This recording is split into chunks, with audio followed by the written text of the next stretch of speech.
Hi, folks. This is Creative Crits. We will be starting shortly with an episode 3 of yet another adventuring party. We are really excited to have everyone joining us back from the previous weeks. It has been a little bit. But here with us, we have our DM Casey, we have Dominic, and we have Alex. Guys, welcome. We all have the plague. Yeah, everybody is remote today, so I am the only one in the studio. So I guess we don't have them with us. You guys have them with you. Casey, looks like we're all good, so you are welcome to go ahead and get started. All right, awesome. Well, welcome back to yet another adventuring party. Woo! This episode 3, Fork It Over. And we'll find out exactly why we'll have to fork it over in the coming moments we'll spend together. Thanks once again for tuning in, and let's get settled back into our story. Shams the Skiap, the merchant who had brought the Epiphany and crashed it onto the side of the crossroads, or the crossed-off roads, as he referenced them, has been putting camouflage together for quite some time in these past few hours, as his horse Barnaby has been taken into the woods by strangers that appeared out of nowhere. But what else is Shams to do? Keep a low profile, for one. It is now night at this time, at this era and point in Pentiment. The flowers, all in these fields along the crossroads, have opened up into yellow blossoms. And Shams, hiding the cart by the side of the woods itself, has his crossbow in hand, his knuckles white to the bone, as he watches down south along another path, a cloud of road dust erupt out from the back of two looming chariots passing by. His breathing is heavy and labored, and he does everything he can to still it in the silence. He's put out all lights, and after a few moments of passing, the chariots seem to pass without any notice of him as well.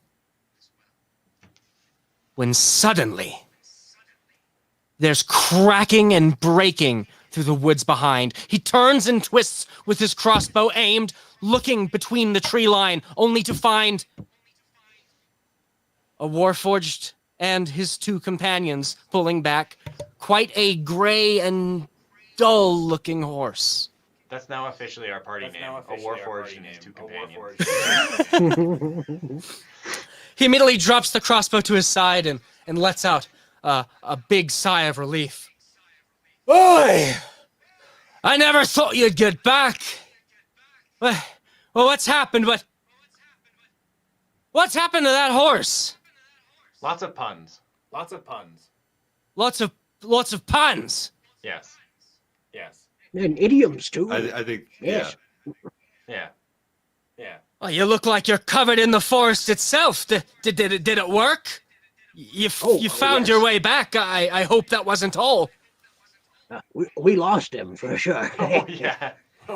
Also might have killed him. A little bit. You what? I mean, he's not dead now, obviously. He was very dead, though. The horse nods, agreeing as if he's also including himself into the story. You can only hear Barnaby's voice in your head, Johnny, as he starts to go on about, oh my god, it was the best experience. I mean, we were going through the woods and then suddenly I couldn't see anything and I was walking backwards. I've never walked backwards that much before. I got to try it a lot more now. But this is phenomenal. And I mean, I feel a little down, but I think that's just my body talking. Right. Shams hears none of We had a this, great time. and just sees the horse champing at the ground. Johnny, sometimes you go silent and stare deeply into that horse's eyes.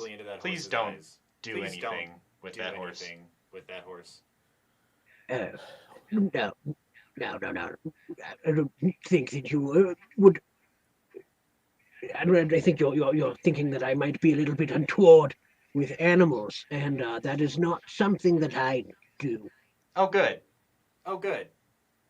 Animals Well, are disgusting. I'm crazy, but I'm not that crazy. If I'm being honest, says Shams, I didn't know if you'd get back.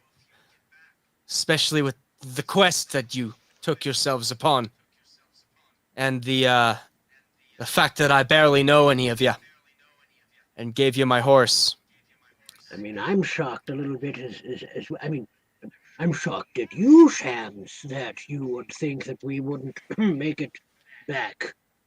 We're an adventuring party. Well, I was sure you'd make it back. Everyone that goes into Direction Forest usually finds their way, but not with the intentions you brought into there.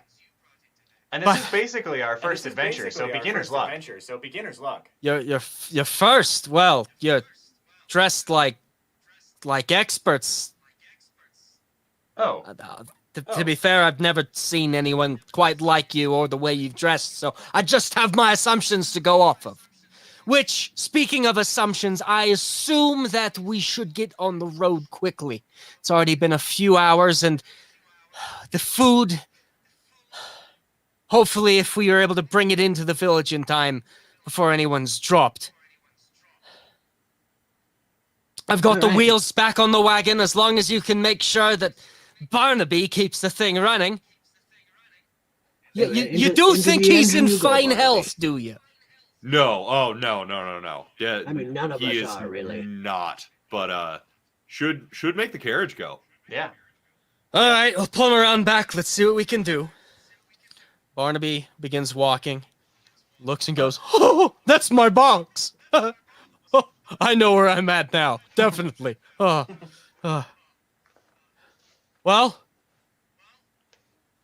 it's been good, guys. But, let's go." And the horse body drops to the floor as Barnaby's outline walks on in. Ooh. The body drops to the floor.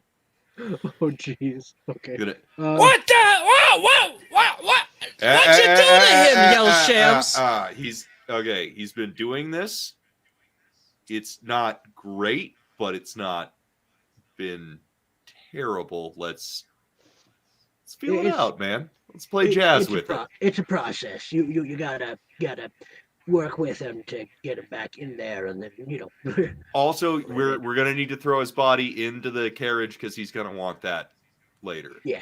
Sure. Okay. So, if I can get an athletics check for just getting this horse body into this cart. You got it. I'll assist Grant. So. All right. Awesome. Grant can roll with advantage. Yes, you may roll with advantage. 1 second.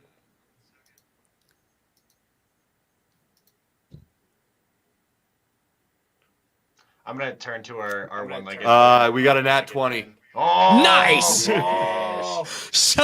So any of the exhaustion and stuff that you've had from the travels, now that you're back at the cart, moments away from finally sitting down, you're able to just lift that horse and just slide it right back on in, and even position him so it looks like it should be comfortable. At which point, Johnny, you can see Barnaby notice the horse being moved as it hits into the wagon, and immediately rebinds back with it as his stripes begin exuding and pulsing light that then begin to line up with the insides of the wagon itself. And instantly, the Epiphany engine starts up. See? I immediately just take out my notebook and start taking notes down. I'm just. As my people say, sometimes you have to turn it off and turn it back on again. Oh, goodness. Well, I don't like the looks of it, but if it's running, that's all that matters. All right, shut the gate and get on. Let's get going. So, He invites you all up to the front to sit with him, and grabs the reins, which appear pulling down under the cart and back towards the velvet box, and whips at them as the cart rolls out from the woods and begins careening down the road. You travel for about an hour and a half, and slowly it grows less foresty and begins to dip down into a sinking bog. Multifaceted colors reflect off of the pools of water against the moonlight at this time. And the air begins to become fetid with a very normal and familiar scent to a swamp, aside from the slight tinge of raspberries in the air.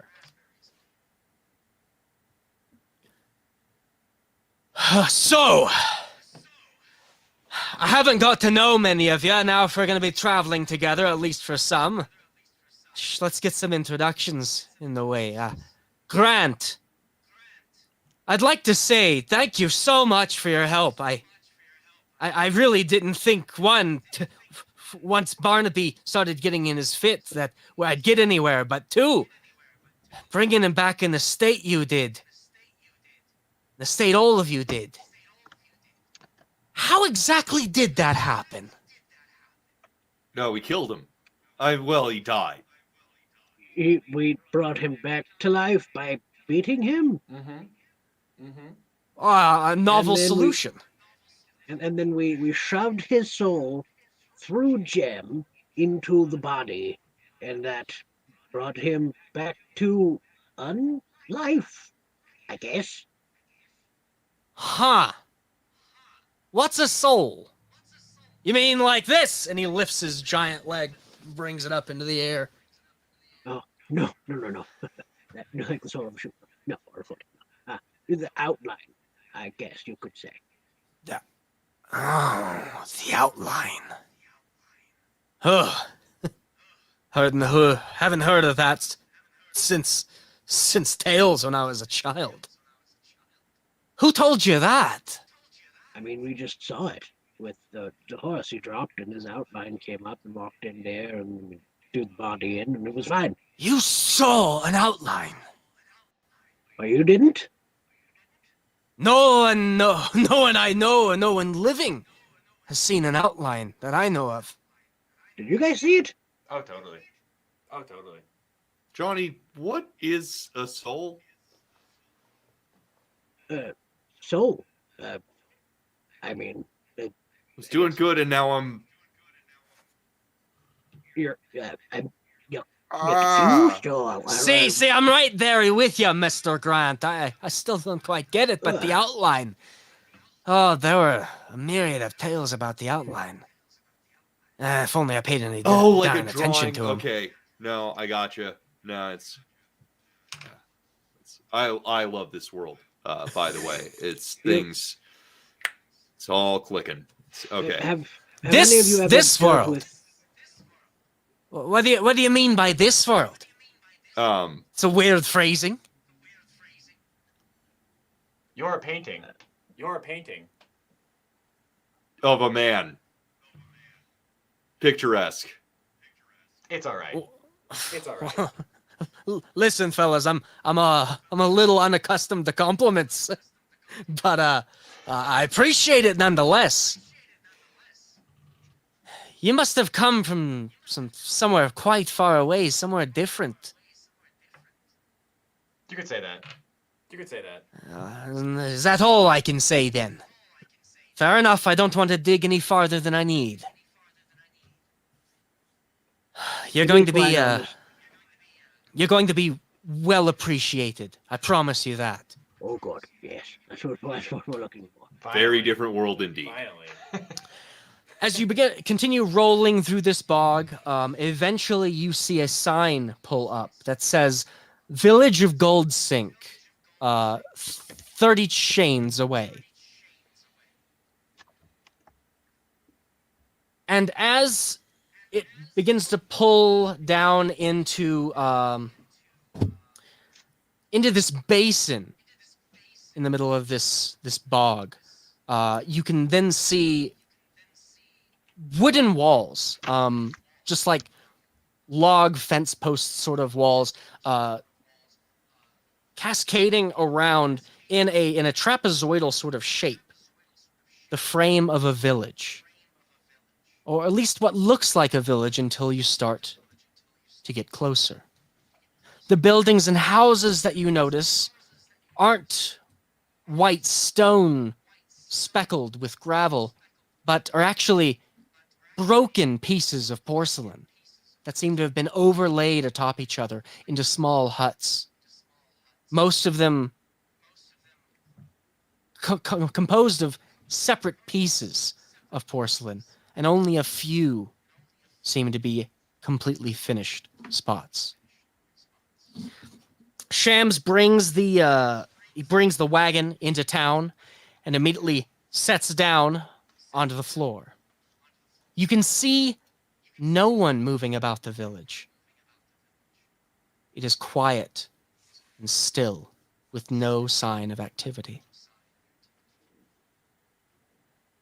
All right, Grant, if you could help me unload these crates real quick, we can make an introduction. Yeah, actually, yes, I am very used to being confused by directions. You said you were good at that, moving crates. Oh, no, like 100%. Excellent. Rock and roll. I am very specifically looking out for any, like, surprise attacks or anybody moving toward us, like, aggressively. Sure. So pulling into this town, it basically has just one main road that goes right through it to the other side, and through another set of gates. Besides the spackling of buildings around, you notice for a village, this doesn't seem to have very many amenities. There's not any signified shops. There's no signage to recognize any inn or tavern. There appears to be a well in the middle that has hardly been used, likely long dry, aside from whatever water might be slipping in from the bog itself. There's almost no activity until you set one of the crates down. Shams then has a crowbar and pops it open to reveal stacks of pies. And sweet, savory scents then lift up and fill your nostrils. As Shams then looks about and yells, "All right, come on out. Food's here for you." I don't want to tell you how to do your job, man, but you could, like, bring the flour and, like, the filling, and you could do the pies here, and you could probably do more pies. He looks and turns over at you and says, "I tried that before. It's quite difficult for them." And then you see them. Okay. You see spoons and forks of various sizes crawl out from all of these different buildings of porcelain, wavering in a very exhausted state and making their way over to the food, as they then slam themselves into it and begin just mangling the dishes themselves. Come on, there's enough for everyone, at least I hope. And you can see a massive amount of people of these spoons and forks, of these silverware, reach out from their hovels and come to the commotion. And immediately, most of them begin just smashing up food, and then you can see some vibrancy to their sheen begin to come back. At which point, several of them begin floating and hovering in midair. They then take a keen interest to you. No, thank you. A whole bunch of little spoons begin to fly around and then begin circling around Sabel. No. What's this? No. What's this? He is the least edible out of all of us. I don't want to suggest any of us are This is true. edible. Though I don't. No, never mind. But if you were gonna pick one, like he's not your guy. A large fork makes its way over to Johnny, and dips its top part down and looking you up and over. Wow! Are you a figment? A figment? What? No, Kal'add. One of the prongs dips down and taps you on the side of your arm. Consent. Ask before you touch people. The fork begins chasing away from you and then hides behind one of the buildings as others come in to fill his curiosity. Are you a figure? Figure? Like I said, I'm a Kal'add. Yes, folk, please eat, says Shams. And please, try not to bugger our new friends too much. These are the people, these are the heroes that have saved you and brought you the sustenance today. Right, exactly. Yes. Yes. This is what we intended.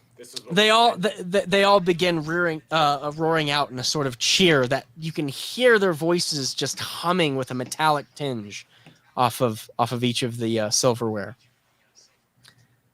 You would think I would like this, but this is creepy. So Shams continues unloading some crates and asks Grant to help him with some others. There's a myriad of different pies, all of different shapes and sizes to meet the different sizes of all the silverware living here. And then one particular silverware comes up to you. It looks like a spoon, but it also has these prongs up at the top. Okay. And it seems to have a sash along its side. What is up, my dude? Greetings, figures. I'm Mayor Sporkin. Of course you are. Thank you so much for having brought this food to us. We have starved for too long. Please, come. Bring a table. Bring refreshments. Let us dine like we used to. You don't have to worry about that. There's a bunch of pieces of pies. Everywhere. Yes, there are a bunch of mangled pieces of pies everywhere. Also, on that note, have you considered having mashed potatoes chipped? Because it seems like you guys like the cutting up and whatnot, and that'll retain its shape. You get a lot of use out of one go here. I'm not like a city planner or anything, but I have not heard of these potatoes that you speak of. I mean, if you're going for shape retention, I would recommend soup. Obviously, this is why he's the smart one. Obviously, you heroes have some novel ideas. Please come, sit, and eat. I figured some of the appeal of you living things eating was the mashing part. So why would you eat mashed potatoes in soup? Shams actually leans into to Grant, looking at Sable, and goes, "The metal one's right on that. They seem to get the sustenance from the action, less from the actual content." But it was more the idea of eating that sustains them. This mashed stuff, we're gonna have to talk about that. Johnny, could you give me a perception check? Certainly. That is a total of dirty 20. Nice. Okay. Nice. So they set out a table, just a rickety sort of a wobbly table, one of those ones where the legs just aren't all matched up together, and they're able to pull out some chairs as well. Only a handful of them, as other silverware just comes up and stands and or hovers, depending on their size, around the table with interest. And Mayor Sporkan then sits. That is when, as you're taking your seat, Johnny, you see spoons and forks everywhere, but you don't see one knife. Where are all the knives? The table immediately gets quiet. Oh, dear. Oh dear. I've insulted them. Yep. You must not be from these lands, says Oh, Mayor no. Sporcan. No, far from it. Much has changed. Much has been altered. They are not with us anymore. Oh, my condolences. I'm sorry I brought up a sore spot. Our humble village used to be a count of 99. We are now only a count of 66. Since the Empire came and took the rest. So it's the government's fault. I was worried this was going to be an apartheid thing, but it appears to be a conscription thing, so I'm good to go with it. You're relieved. No, it is most assuredly our fault. Our elders went to pay respects some time ago, and apparently we made a slight error in doing so. That's also real miss on the kingdom's part, because Fork's also very good at poking. True. Not that we want, you guys also conscripted into warfare. Anyway, where'd they go? What's the story? Story's a long one. Where to start? Our elders went to pay respects to Emperor Heroism Devile, but instead they insulted him. Done that. Most of them are still heavily sickened. Wait, the knives are here or they're gone? I'm confused. The knives were all taken as conscription, as a way of putting a better face for all of our peoples.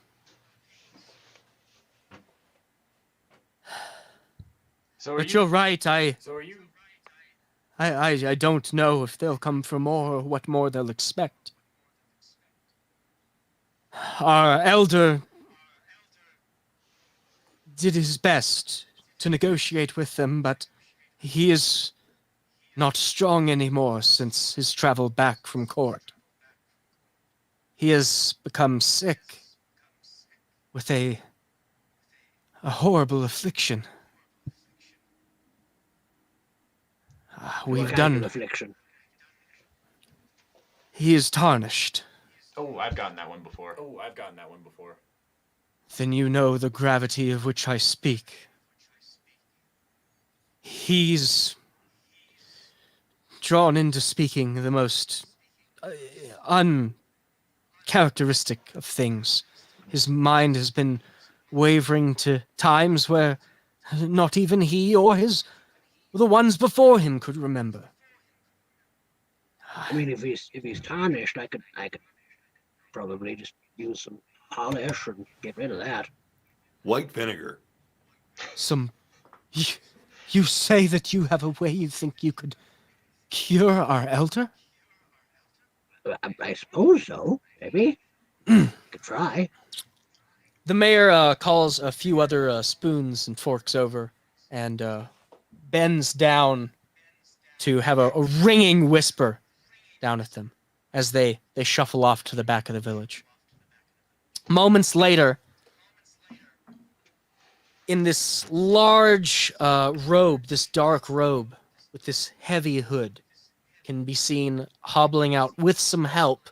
You're not quite sure how they're helping, because these smaller spoons and forks leading this elder are simply hovering in the air. But from some obvious perception, they seem to there's something helping holding up this wizened old silverware as he makes his way up to the table.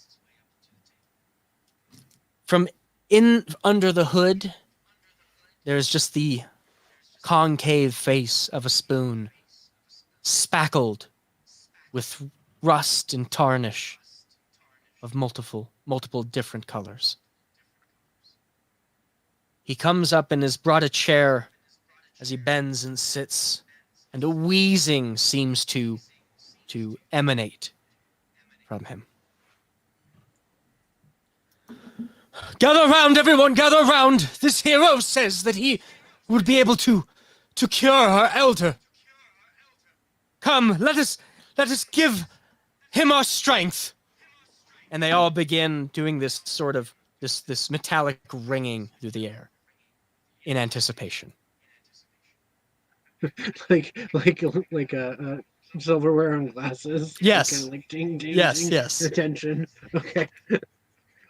So I'm gonna take out my alchemist supplies. Okay. And I'm gonna go ahead and get some basically like some sort of chemical that would allow for like deoxidization. So you begin taking out these supplies, and immediately everyone pushes themselves back and away from the table and begin huddling away from you and around you. I'm going to sidle over to Johnny and be like, hey. What? Spit on his face. What? That's what I was going to say. That's how my grandma cleaned like all the silverware. Just... I don't know what kind of household it worked. All right. When I was tarnished, the whole town just spit on me, and then I was good. Halt! Says the mayor, holding up his wavering part of air. You can see actually that there is a motion from where like an arm would be, where there is a parting in the air of vibration. Where perchance did you come upon this? My supplies? What? Yes! I keep hide them! Dare not bring those out in the open! All right. Gee, I start collecting all of the stuff and like put it back in my satchel. We all agree he has a problem, but hiding it is not going to help. Hiding it is not going to help anything. It most certainly will. Anything that you have in that bag of yours, that any one inkling of that could have you locked away or in exile or executed on the spot. Why? Because it is the Empire's law. What's the law precisely? Can you quote the?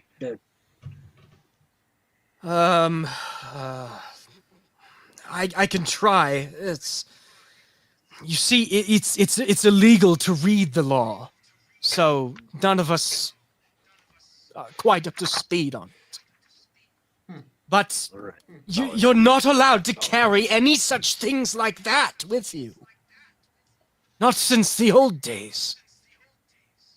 Illegal to carry just any items, or is it just alchemist Those, supplies? he says as he I points think down at your potions liquids? bottles in alembic. Powders. Liquids? Stuff like that? Honestly, Johnny, this is another opportunity for you to move things into stick form. Seems like you Sure, could really, absolutely. yeah. Actually, I have something that might help with that. And I pull out my I pull out some chapstick, which is essentially just oil in stick form. Just in like a Like, little wooden tube, sort of. Yeah, no, it's like a paper tube, and then you have a piece of paper at the bottom that you kind of just like push up. Oh, so And, you do that, and everyone leans in with interest at the tip of that chapstick. All right. I suppose this would work just as well. It's gonna take a little bit more finesse, but if this isn't illegal, that's fine. I've never seen anything like it, so I can't quite say for certain. Well, But ignorance of the law is an excuse not to follow it. So, is that one of the laws? I- Somebody who write that knows? down. You're Or not allowed remember to it. know it. Don't Hey, write it down, but remember it. Sporkly, you're not allowed to know that. Keep it on the down low. Okay, of course, yes. right, Yeah. right, okay. Well, I take out a cloth. Yep. They And, clear out of the way, giving you some space with the elders. Right. and I use the it's essentially like a tallow oil essentially to like grease up the cloth a little bit, and then I start using that to like scrub down. Are they like regular silverware size, or are they like people size? A lot of them are regular silverware size, or a slightly bigger. Mhm. A few dozen of them are like humanoid size. The elder being one of them. Okay, so this might take my whole entire like chapstick Yeah, it might. at this point, but I'm gonna go ahead and start like working the tallow into the silver, kind of like a wax on wax off kind of thing. Okay, awesome. Try and work out some of the tarnish with the polishing cloth and the oil. Okay, so I'll still consider this part of your alchemist kit then, because of the nature of where you brought this from. So let's go ahead and do a check for. Let's do a dexterity, alchemist check. Yep. Okay. Seeing how fine and how well you're able to get this physical work done in polishing. Right. And I have proficiency with an alchemist kit, so that is 16 plus 5, 21. Wow. Okay. So yeah, you just start going to work, and everyone else begins to huddle around trying to get an angle to see exactly what you're doing. And just after a few minutes, as other spoons and such are still mashing themselves into food, paying close attention, you see a shining spot of silver begin to become uncovered. And then a breathy voice escapes, as you can then see a reflection of a man's face in the spoon.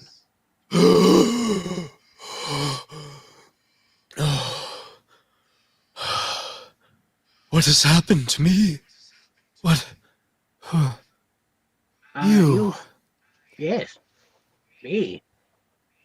You can see the face dip down and look into the spot that you've cleared as you begin to widen it and scrape away more of the decay. Right. That would just keep going, I suppose. So it is true. It is true. The figures shall return.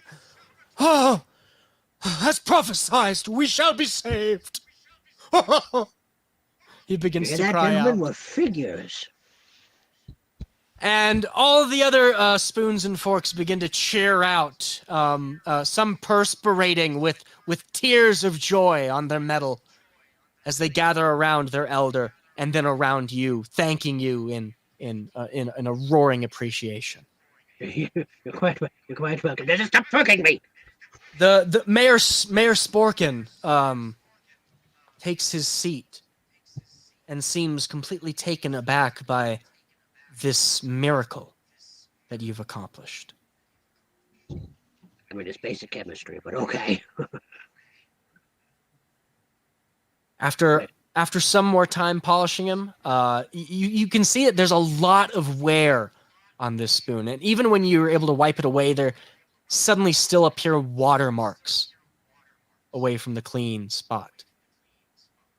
Right. And I look over at Grant for a second, and I'm like, and I spit, and I start rubbing it into it. Just like getting that last little sheen on there. Thanks, Grandma. Nice. So you're able to completely clean the surface, the inside of his spoon, and you can see vibrancy returning back to this fellow. Everyone else helps him sit once again and pull up a chair by the table. I'm gonna tap on Johnny's shoulder and go. Yeah. What? Oh, I'm gonna step over. I'm gonna spit directly onto Sable's face. I'm gonna say, "I got you, buddy." Thank you. Grab you. As I take the cloth and I start wiping it off. You start wiping it. A very little spoon flies over, and then suddenly you can see that displacement of air once again, and you can feel some force being applied to another part of your face as it's being washed away as well, mimicking Johnny's action. Like a face massage. You're welcome. Says a little spoon. You're still creepy, but thank you. Pot kettle. Or I guess robots.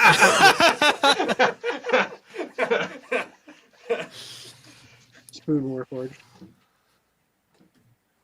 So, the mayor actually gives up his seat for the elder, and takes another one, joining next to Shams and the rest of you.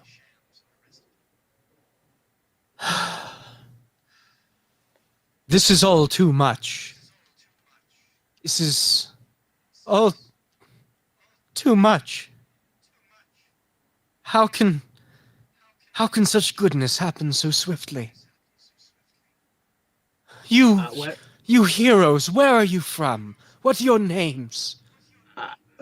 We come from a place called Resting, and we ate a paint chip, and then we showed up over yonder with Shams. I've heard your brain is flooded with chemicals in the moment before you die, and this just might be that. You all just might be that. Everyone here. I found them in the field. They just popped up out of nowhere right when I needed them, I guess, says Shams. I rest my case. Yeah. And my name is Johnny.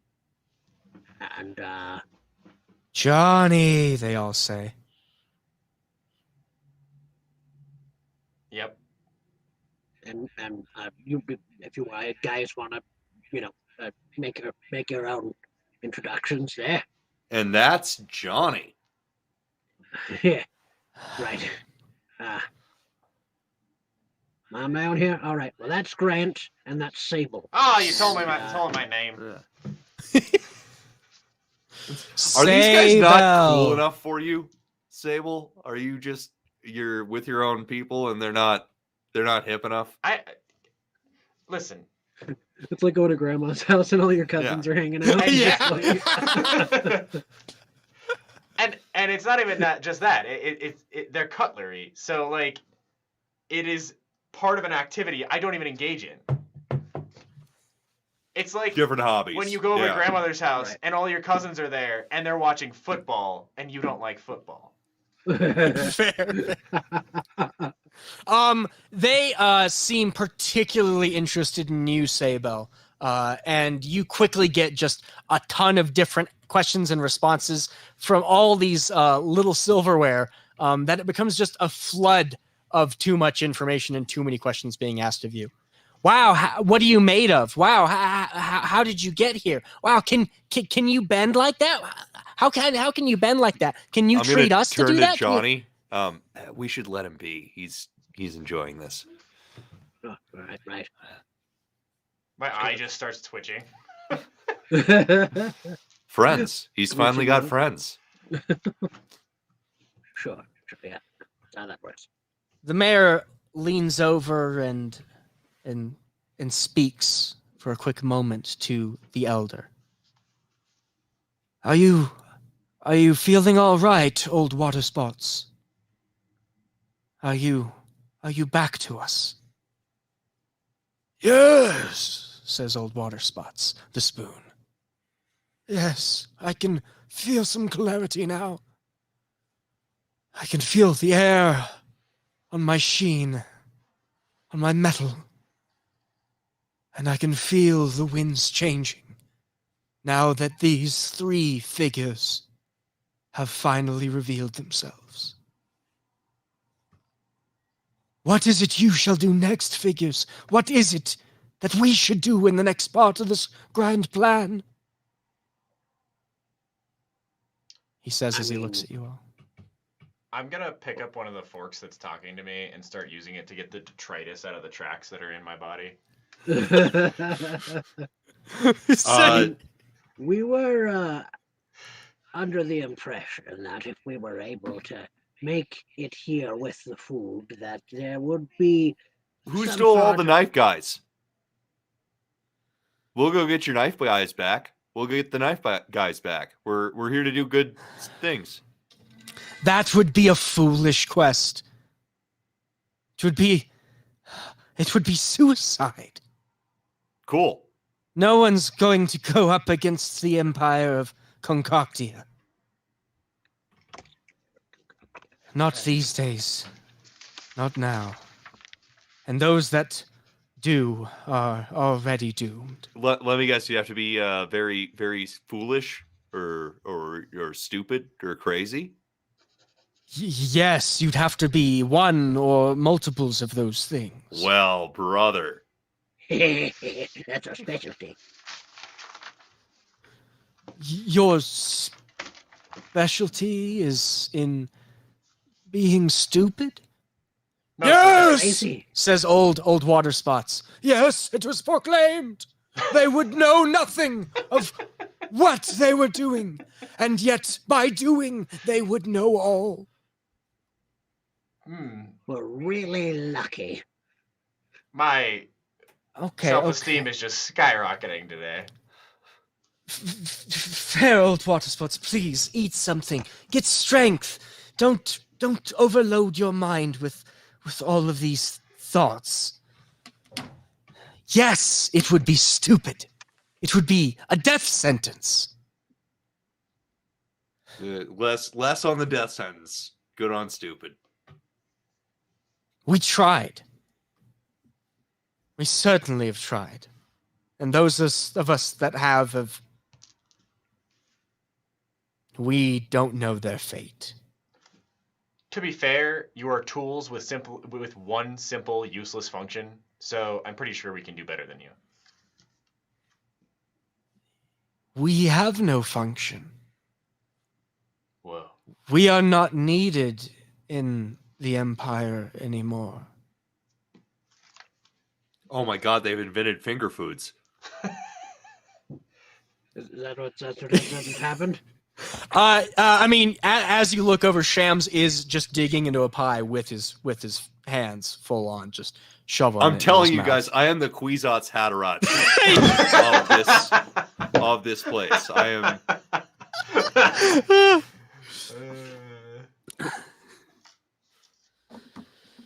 No, we've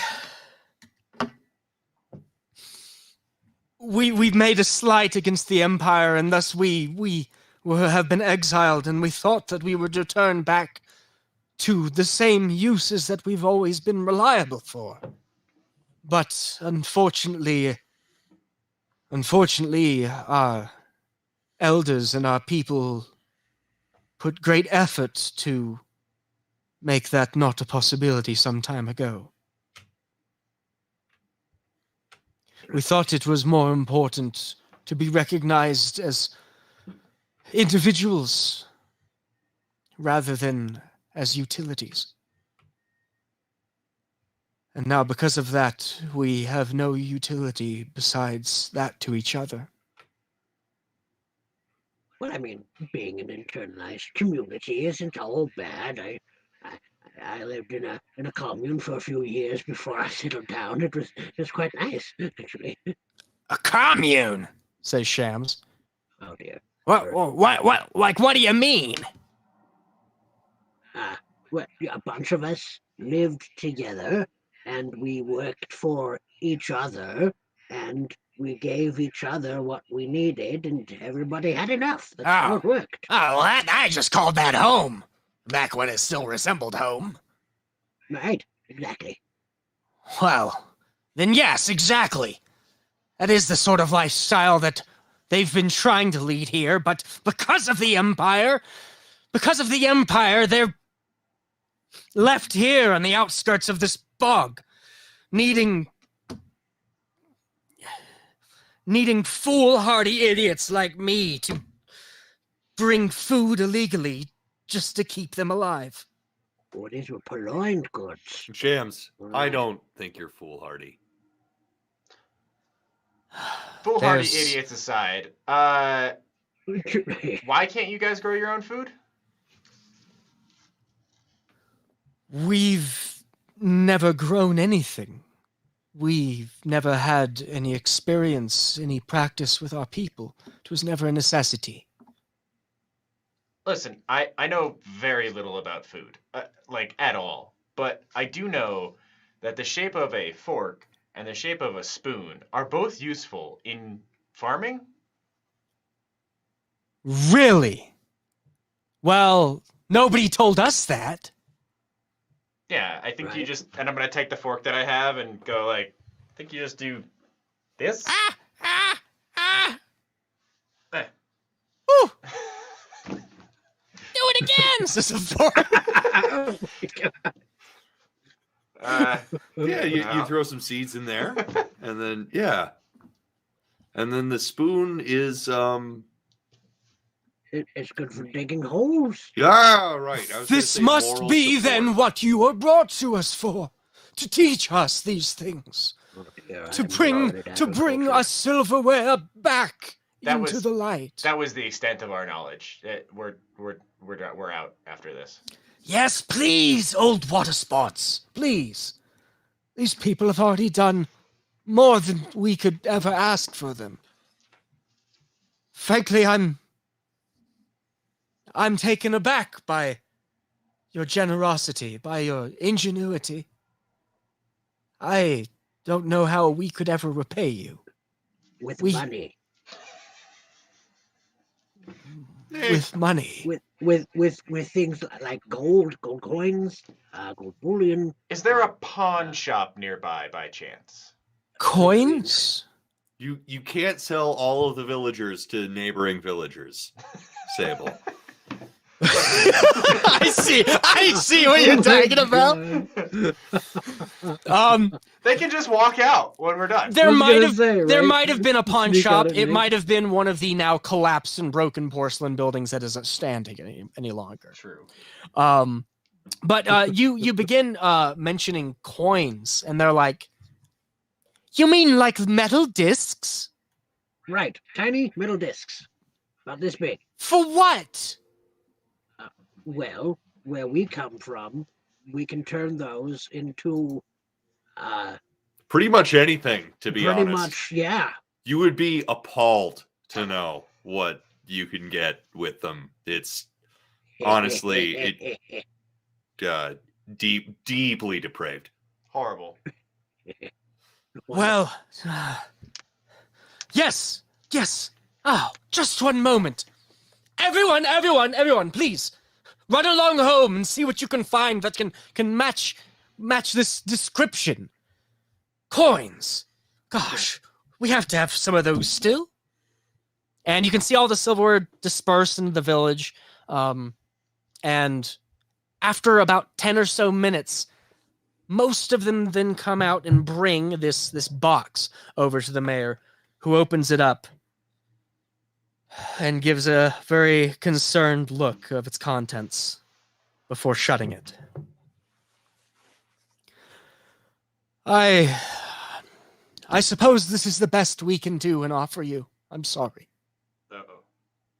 Apologies. Why did I? There's only 25 coins that we've been able to find.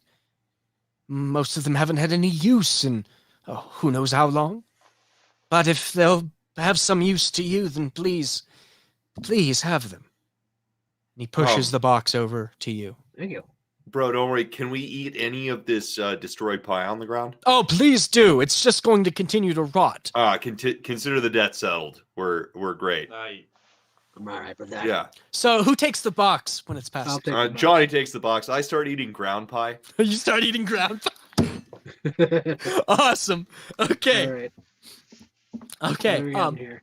And so you open up the box and you find, yes, there are only 25 coins in here, which makes it look pitiful for a box until give me an investigation check.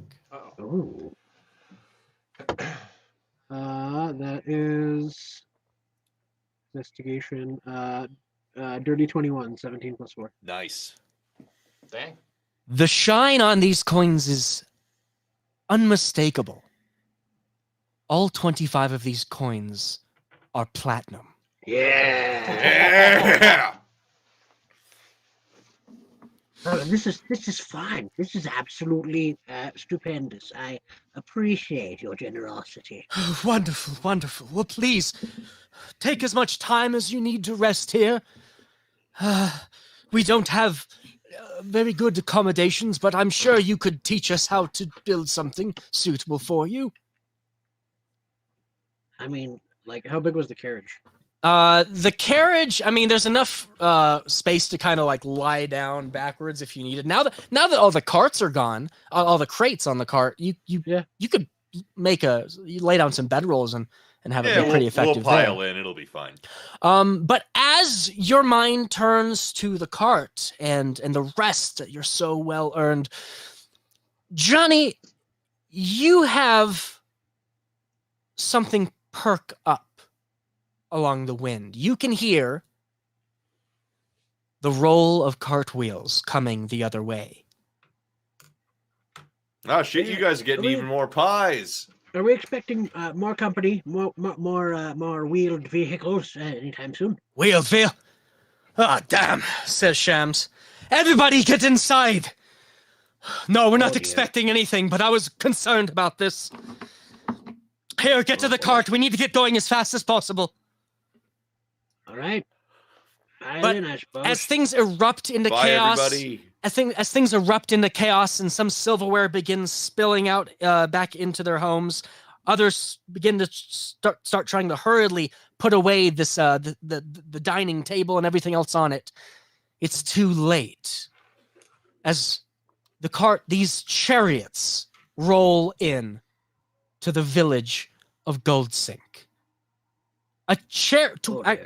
Two chariots, each pulled by a fish the size of an oxen that looks exhausted and dehydrated, panting, with its fins balled up into fists underneath it, and just walking along the ground.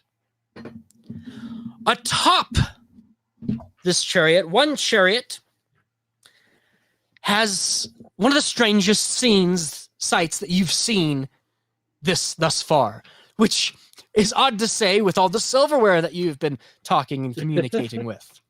I don't know, fist fish are pretty strange. You see from the looks of it, 3 medium-sized, humanoid-sized potion bottles, garbed in chainmail with spears and shields, with the metal wiring holding the potion bottles twisting out into their legs and arms.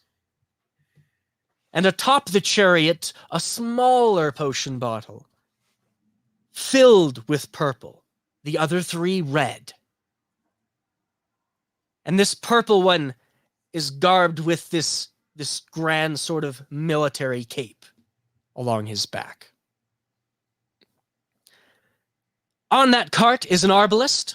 On the other chariot, there is one potion of a green color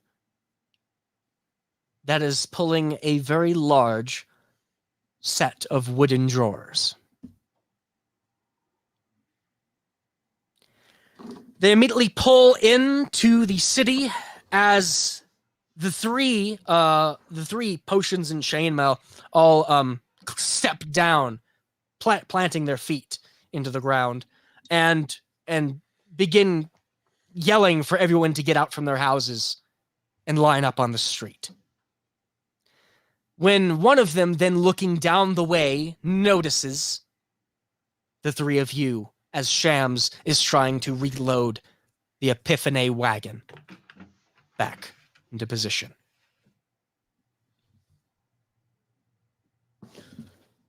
So, we've got a problem, says the first potion bottle, as the smaller one then rides up on these landfish on his chariot closer to you. Well.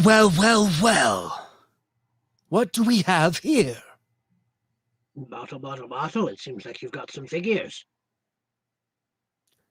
Yes, figures. And from whence did you come? Far away. Long ways away. Strange that you would be now entangled in such local problems. We have no idea what you're talking about. You, they say and point at Shams. You are under arrest, as are your accomplices. We'll take a quick measure of this and get along with conscription. Seize them. You'll head Arrest along for your what? way. So I'm gonna need initiative. Oh, jeez. As these 3 red potion bottles all step down in their chainmail, and Did we get a long rest between now and between?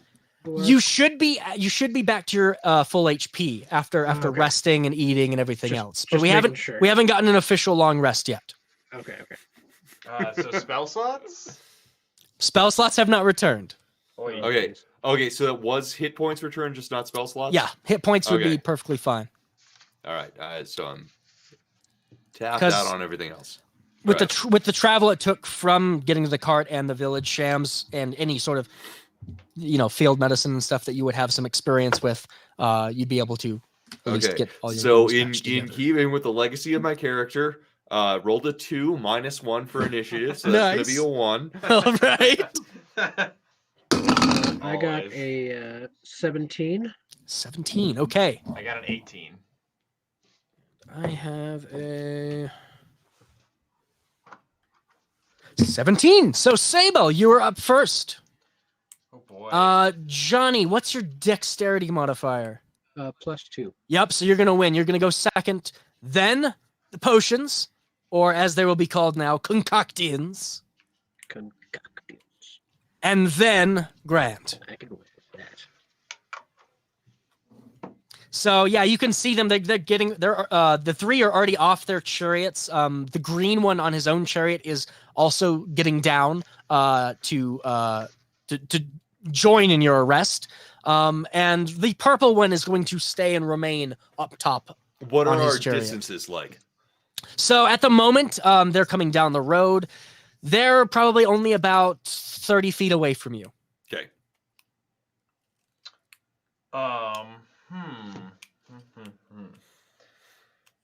I have no idea what to do here.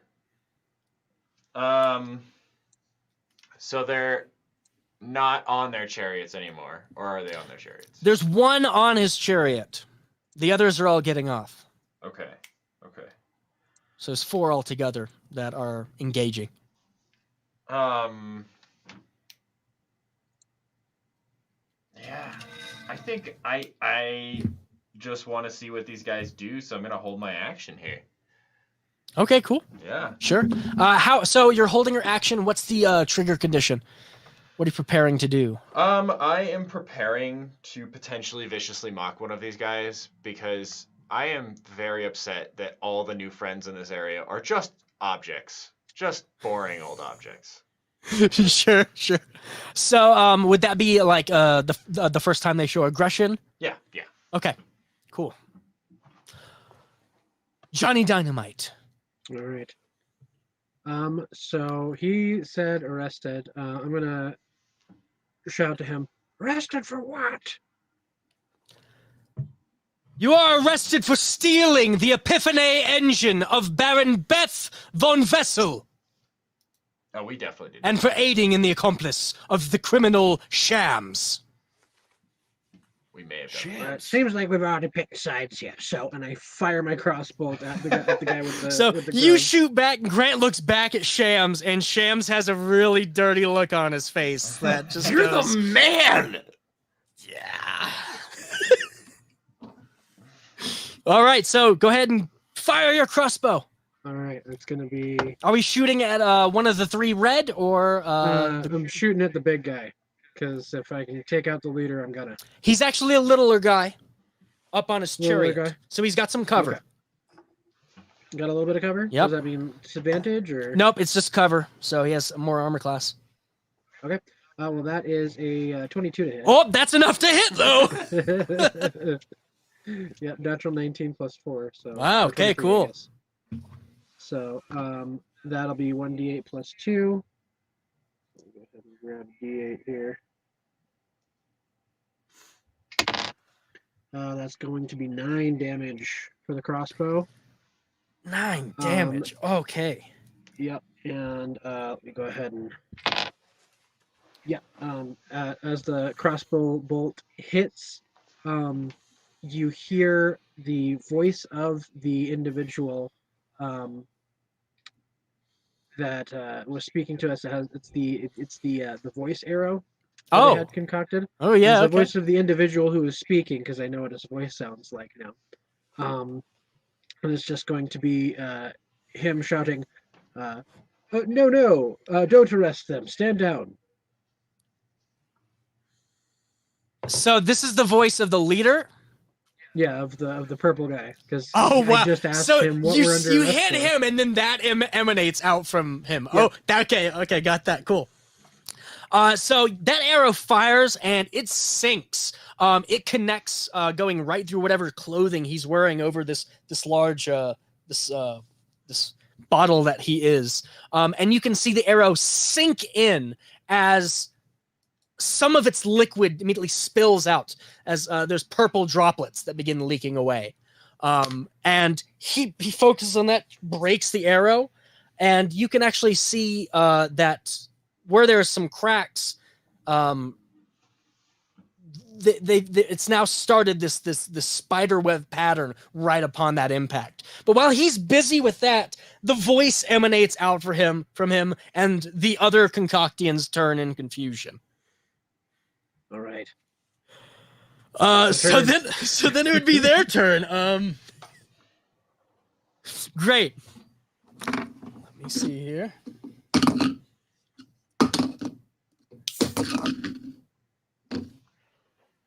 So each the three of the soldiers are confused. They turn around and start going, "What?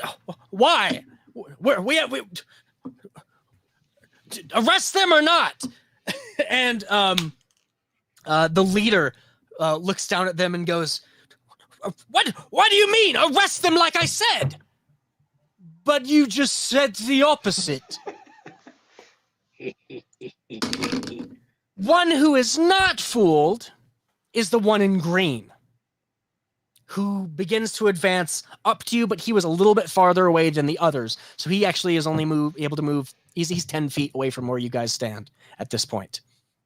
And he immediately then starts trying to re-rally the other soldiers' attention back at you. That's the most of what I can do. They're pretty well distracted, and Grant, it is your turn.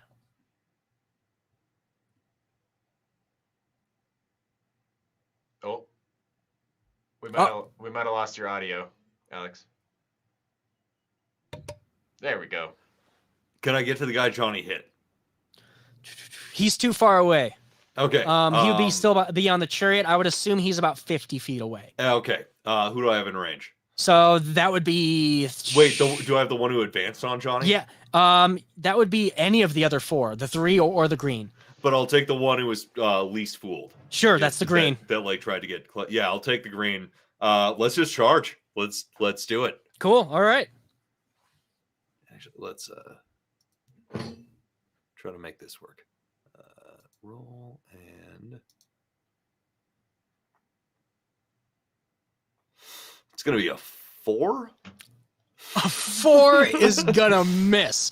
So yeah, you come up just expecting a regular fight, and you swing like you would at a normal human, and this bottle just dips out of the way on its spindly, wiry legs. Yep. And that's it for me.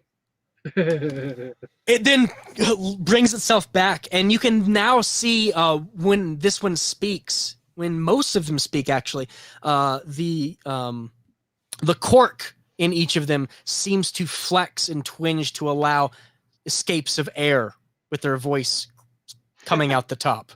And he goes, "You're gonna have to try a lot harder than that." It is back to Sable. Yeah, I do think I'm gonna viciously mock the leader.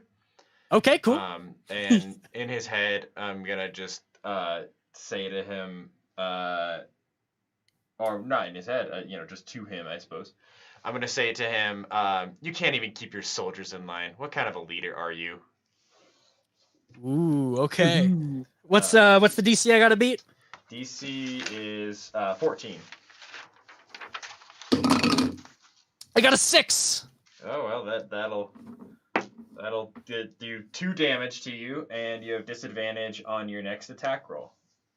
All right. Yeah, he immediately seems very flabbergasted, and he then yells out to no one in particular, "No one speaks that way about Sergeant in Large!" All right, that's my turn. All right. Johnny, you're up.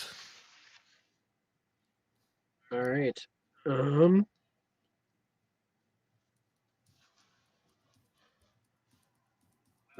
gonna go ahead and reload my crossbow, point it back up at him, and fire another one. Okay. That is going to be an 11 to hit. That is going to miss. Darn It's it. going to hit right into the chariot, barely missing one of the land fishes that is pulling it. All right. So now they're going to advance. The one in front is, let's see, it's going to be Grant up closest. After that, would it be Sable or would it be Johnny in terms of sequence? Could be either or. Yeah, it's probably me. Okay, Sable, then Johnny in the back. That makes some sense. And Shams is actually going to get a hold of his crossbow at this point and load it now too. So I'll have him at the bottom. Make sure I don't forget that. All right, they're going to attack.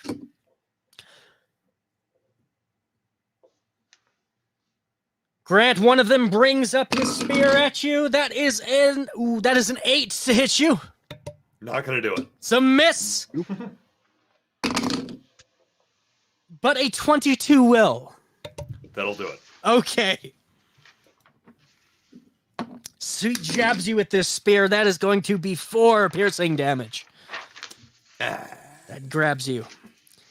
The other last one is also going to try to attack you. They're all kind of circling, trying to box you in. That's a critical failure. You're using a sword. So he tries to stab with his spear. And he overreaches entirely. And you just hack right through the wood of his spear, chopping it. Nice. Well, haven't done anything yet, so. This last one in green, he takes out 2 daggers. And he's going to try to run for Sable in the back. Does he pass by? No. Sable. She said Sable's in the back. Yeah. Not Does all he the pass way. by me? Yeah. Well, we had Johnny be in the back farthest. In the back. Yeah. Okay, cool. So then it would be you, Sable. He runs up. That's going to be 1 slash. That is a 11 to hit you. Nay. All right. And the second one, that is a 19. That definitely does. Okay. Okay, that is 3 damage. And are you susceptible to poison? Nope. Very well, then nothing happens. There seems to be some corrosive tinge on his blade, and he slices at you, only to see it left on your skin. Quite unsatisfyingly. The leader is then actually going to call out to one of his soldiers to attack, but I'm going to transfer that disadvantage because he's giving advice for his soldier to attack. So it doesn't make sense that he's flustered and his soldier doesn't have any problems with it, especially with now how you've laid it out. So this last one's going to try to grab you, actually. It's going to try to grab Grant. So, Grant, if you could give me an opposing athletics check. 1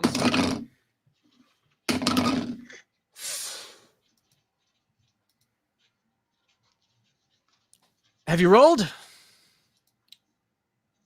Rolling now, I think. It's been 18. It was going to be a 19, but now it's a 7. Oh, wait. So, what? yeah, he reaches out to grab you, and you're able to just get right out of the way. And it is back to your turn, Grant. All right, I'm going to keep swinging at the same guy.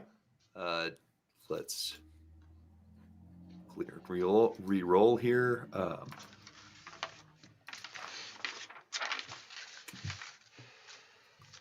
Let's do 13. 13 is a miss. They're wearing chainmail. So it connects, but it then just slides right through the chains into none of the juicy bottling underneath. Saybell, you're back up. All right. I am going. You've got a green guy right in front of you. I'm going to try something a little different here. I'm going to appeal to our spoon and fork friends. I am going to sing them a song and try to get them to join in our fight. Okay, yeah, cool. I start by playing the tone that they played when they were all in tune with each other. Yeah. So it's going to be in the tune of that. And Cool. then the song will be, the spoons and the forks, they all seemed like dorks, but now they could be something more. Fight cutlery, fight cutlery, fight cutlery now. Fight cutlery now. That's all I got. All right, That's awesome. Give me. Do you want to do performance or persuasion? Let's do performance, because you did performance right there. Yeah. I want you to roll that with advantage. So that was a 19, and so it's a 19. 19, awesome. Okay, you're singing, and immediately you can see some of the cutlery that's already lined up. Some of them perk up with notice, and others then stick their heads out from their porcelain hiding holes before ducking back in. And 2 of them already have come out, prongs ablazing, ready to try to join the fight and help out. Yeah. Get him. So now we got 2 of those. Okay, cool. That's my turn. That was awesome. All right, Johnny Dynamite. All right. I'm just gonna keep at it. Reload the crossbow. We'll look up at the potions. Still shooting at the same one? Yeah, still Okay. shooting at Sergeant and Large. Yep. And I'm gonna go ahead and fire off one of them. That is a natural 19 plus 4, so 23 again. That's a hit. Yeah. All right, it's gonna be 6 damage. Nice. Okay. Wow. Yeah, you are just piercing him with cracks right down his Plug it bottle. away. And then I'm gonna move back another. We'll say, how far away from him am I? I mean, you're 50 feet away. Well, yeah. You're About probably 50 feet 6. You would be about 60 feet away from him. 60 feet away. Yeah. Okay. I'm gonna go ahead and move back just another 10 feet just to make sure that I'm way back there. Okay. So then you'd be about 20 feet from Saybell, and Saybell's probably about 20 feet from you, Grant, where the front line is happening. All right. All right, awesome. So I'm going to get some attacks from this silverware. Oh, nice. Okay.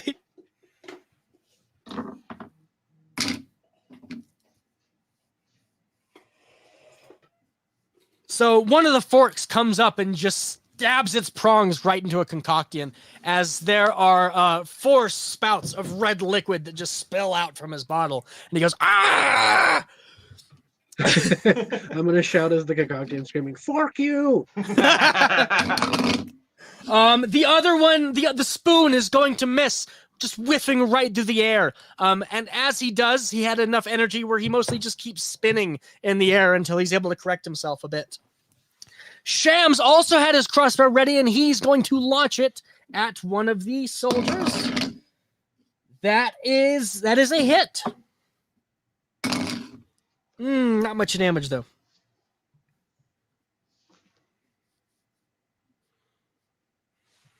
Just a small piercing into one of the other red soldiers.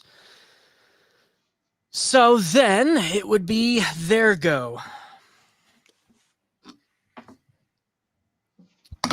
First Concoctian swinging at you, Grant. That is a 13 to hit you. Not gonna do it. Next, that's a miss. The other one needs a new weapon, so he's going to take out a javelin. And does it 17? Nope. All right, yep.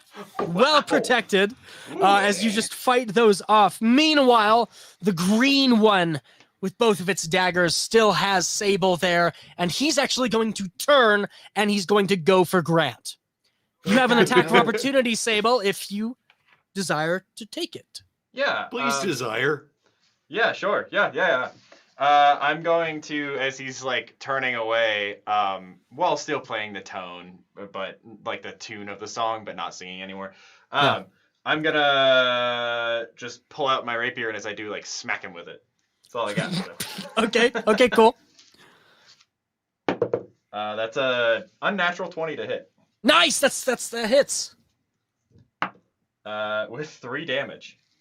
3 damage. So he turns and you bring out your rapier and just slice right across his back of this bottle as then green fumes spill out from that opening. Oh. And he turns back at you with some anger in his eyes.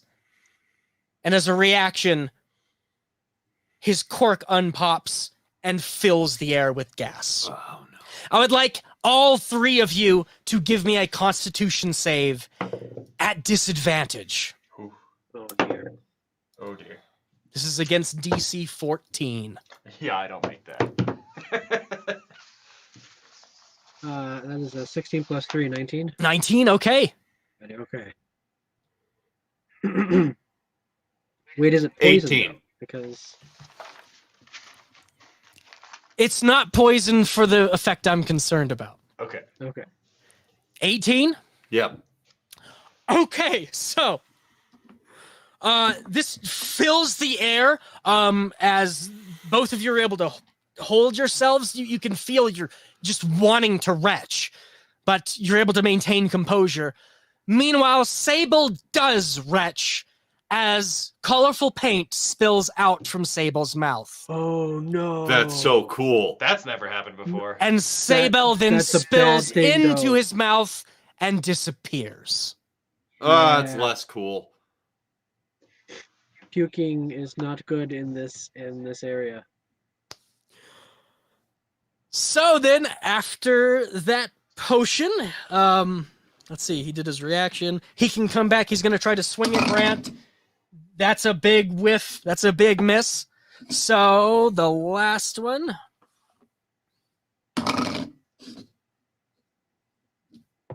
Yep, I just keep missing you, Grant.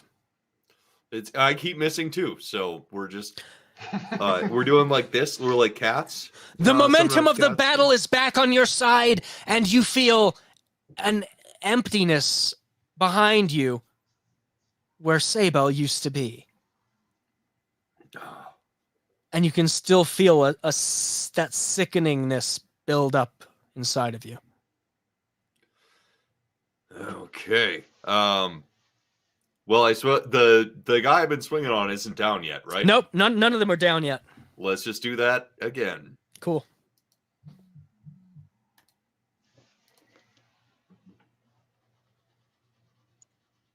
$18. 18 hits. That's a definite connect. Okay. All right. We gotta.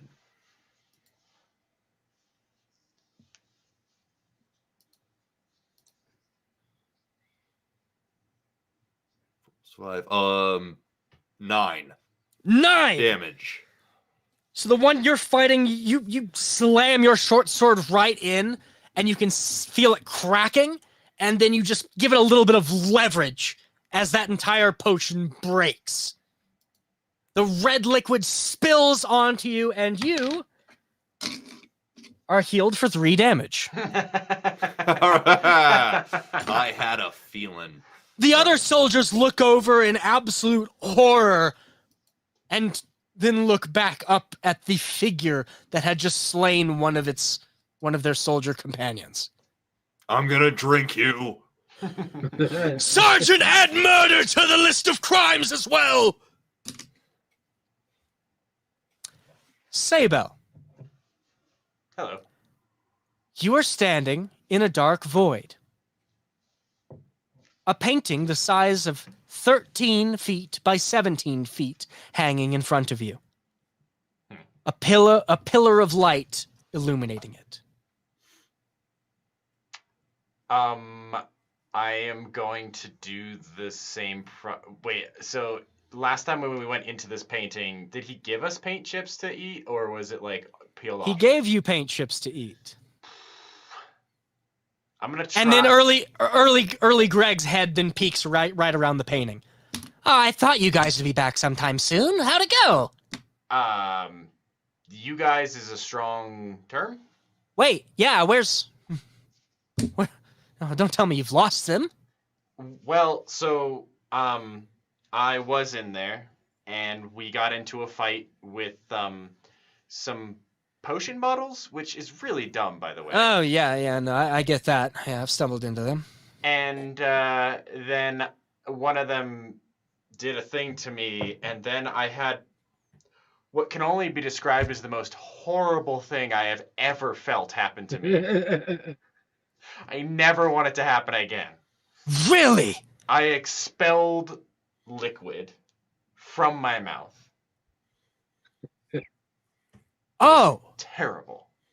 Well, that's actually quite normal, but not for you.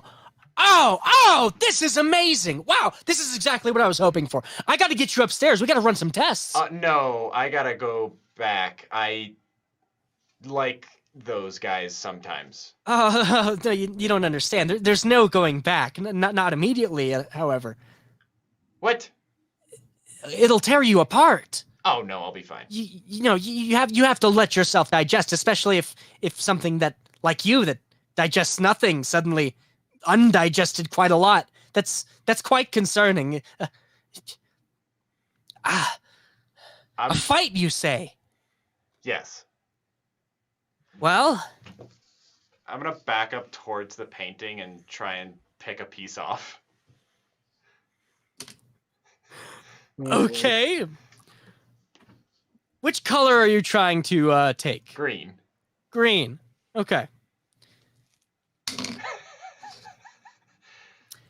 Yeah, you pick something that looks like green. And then I'm gonna shove it into my mouth. Oh no. Please give me a charisma save. Oh, okay. At DC 20. Oh, that was a nat 1, so that's not gonna work.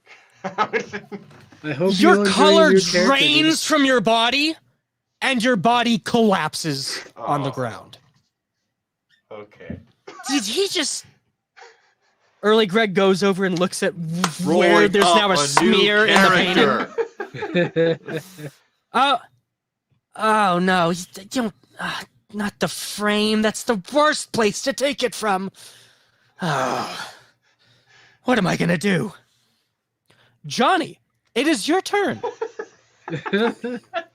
I just watched my friend Ralph and then, like, collapse. Just disappear, yep. I look over at Grant and go, oh dear. And I just pull the crossbow back and I just keep firing. All right. That's all I know how to do at this point. All right. That is a 18 to hit. 18 is going to hit, yes. Yeah, all right. Right on the money. And that is an additional 9 piercing damage. Nice, 9 more piercing. I'm going to try and move out of the cloud as well. Okay, yep. Sort of just hanging in the air at this point, sort of above most of your heads, now that it's lifted. Yeah. But part of it is still spewing from the green one's corked head. As you sink another bolt into Sergeant in Large, you can see he's not very happy with that at all. He's going to twist the chariot back around and whip these fish into retreating. He says, I'm taking a tactical retreat! Finish your jobs, you idiots! And he pulls the cart around so that he can't be shot at there very much longer. The other 3 soldiers they're going to go for Grant once more. Ooh, that's a 16. Nope. There's an 18. 18 meets 18 it, beats hits. it, right? That's Okay. what I think. Yep. All right, that is 5 piercing damage. As you get stabbed by that one's spear. All right. This the last one who was coming up, the one with green, he has both of his daggers out, and he is going to try and come at you from the back. That is an 18 to hit you. Yeah, yep. That On the mark. Meets it, beats it. So you're going to take 4 piercing damage, and I'm going to need another Constitution save. No disadvantage this time, because you've already experienced it once. 16. 16 still passes. So yep, All right. He stabs at you, and you can feel just nausea overcome your body. But you still stand stalwart, holding the front line. Then the silverware is going to try their prongs at it. That's going to be a hit, actually. Awesome. Ooh, solid, too. One of these forks just stabs right into another potion bottle. It's red ichor spilling about. And this other one is going to hit the green guy. Nice. Another 3. Yeah. Get him. All right, Grant, it is your turn. The dude who's trying to leave. Sorry, that's the green guy, right? Or That's he's the purple potion that was on the chariot still. Would I what disadvantage would I take from trying to hit him with a javelin rather than not moving now, but try to hit him with a javelin? Let's see, javelin. It has a long range of 60, I believe. I want to say yes. I think so. So I think he's in range for it to be possible. So you would have disadvantage. I'm feeling lucky. All right. That's what I like to hear.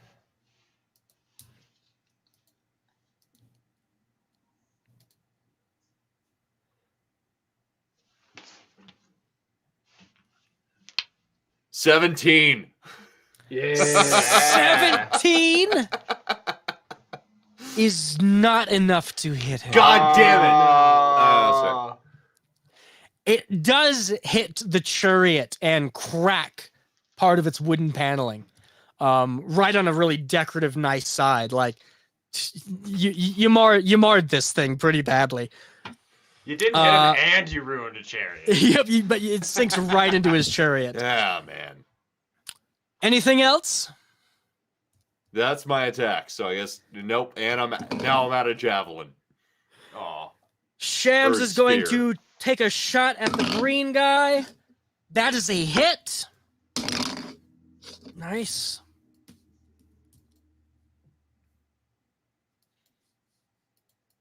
Okay, cool.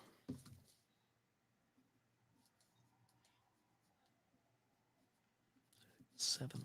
Got it. All right, so the green concoctian takes another bolt from Shams, and it goes right through his cork. As suddenly he cries out with his his voice, and his voice is altered by a whistling now that's been added to his vocal cords, so to say. Ah, this isn't going that well, he says. It would then be Johnny's turn for our sakes. All right, I can't hit him anymore at this point, right? Yeah, the sergeant's likely out of range at this point. Okay. He also has the cart turned around, so he's got even more cover. About how far away is he at this point? He'd be about 70 feet away. 70 feet. Dang it. Okay. I am gonna.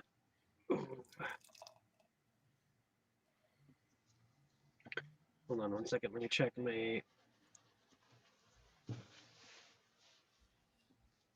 Okay. I'm going to run up 15 feet, which is half my movement. Okay. And I'm going to acid splash the wheels of the coach. Ooh. Okay. Interesting. Nice. So it's a cantrip. It's a dex save of 12. I don't think the coach would have a dex save. It's an inanimate object. Yeah. Yeah. So. You try and maneuver it out of the way, I suppose. It's a dex save. How about you roll it as a spell attack? Okay. For the sake of hitting. Spell attack modifier is going to be +4. Yeah. No, that's a nat one. Oh. Okay, so you're able to roll it, but it doesn't get nearly as far as you'd hope. And actually, it would roll up to one of the soldiers' feet, who's currently engaged with Grant. And that soldier looks down and sees your bottle of acid, and there's a horrified look on his face as he connects it with you. Uh-oh. He's going to try and disengage away from you, Grant, and move up to Johnny Dynamite. 20 feet, you move 15 feet up. He should be able to reach you with disengaging. Wait, do I get a... Oh, okay. With disengage. Yep, with disengage. But does a 12 hit you? It does not. I have 14. Okay, so he misses you with his spear, jabbing out at you. The other soldier is still on you with the green guy, Grant. So that is a 17 to hit you. That's a miss. And now Mr. Green. Big miss on the first dagger, and that's an 18 on the other. Hits me. Just barely. That is 5 piercing damage. Don't like it. And if you could give me your Constitution save. 1 sec. Please don't puke. Please don't puke. Please don't puke. 19. You're good. All right. We have avoided mom spaghetti. Can't attack, can't damage, but I can Not puke. save. Yep, you can have some you can have a body worth of damn. Go ahead and give me your actions, Grant. Well, I guess having done my bit. Wait, the guy on the carriage, he's gone now, right? He's out of my. Yeah, he's out of range. He's booking it back. Screw it. Well, I'll go back to the guy I was attacking then. Okay, cool.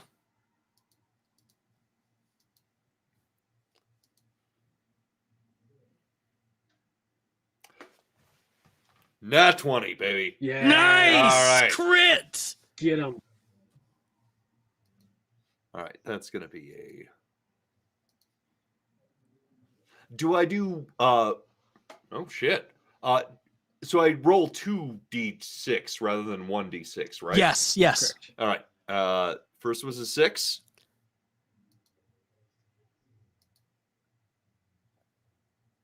Six, 9 plus 7, so 16. You chop the bottle into 2 separate parts. Just right at the neck and downward at an angle as that liquid just spills out, and you can hear this concoction just gurgle some last moments of breath before the liquid fizzles around at your feet. And you're healed for 3 HP. I will take it. All right. Between turns there, Alex, if you would scoot a little bit closer towards the center of your screen there. Oh, sorry. There you go. So then we're going to go back to Johnny. All right. I am going to. How far away did the carriage get in that amount of time? Going on his turn, so that it would be 100 feet away now. So you get another 30 feet. 100 feet away. Yeah, no, I wouldn't be able to even get within acid splash range if I ran my full speed. Okay. So I'm going to. Oh geez. I'm gonna shout at one of the Gold Thinkians. Okay. don't lose the carriage. And I am gonna. Oh, jeez. I'll go ahead and attack one of the bottles. Are there any more red bottles near? There's one more red bottle, one green. Okay, so I'll go ahead and go after the red bottle near Grant. And, the one red bottle left is actually the one that's right engaged with you that came up to attack you. Okay, then I'll go ahead and. He's right up on me. I guess I'll go ahead and hit him with an acid splash then. Okay, cool. So I'll turn to him and I'll go. That's a nice wireframe you got there. Would be a shame if something happened to it. I should splash him. And he's gonna. Oh, that's a nat 20. Oh! Hey! Oh! Okay. Yeah. So it's gonna be 2d6. Just straight. That's what I like to hear. Yeah. About 4 time. damage. 4 damage? Yep, 4 acid damage. This is one that was already wounded. Yep. You splash him with acid as his cork and his glass begins to just bubble and corrode as he goes down on one knee and yells out, "Ah, the irony! I'm being liquidated!" And is there another enemy within 5 feet of him? There isn't one within 5 feet. Okay. The other one's still about 10 feet away from you and currently fighting. Cool. Grant. Nice. So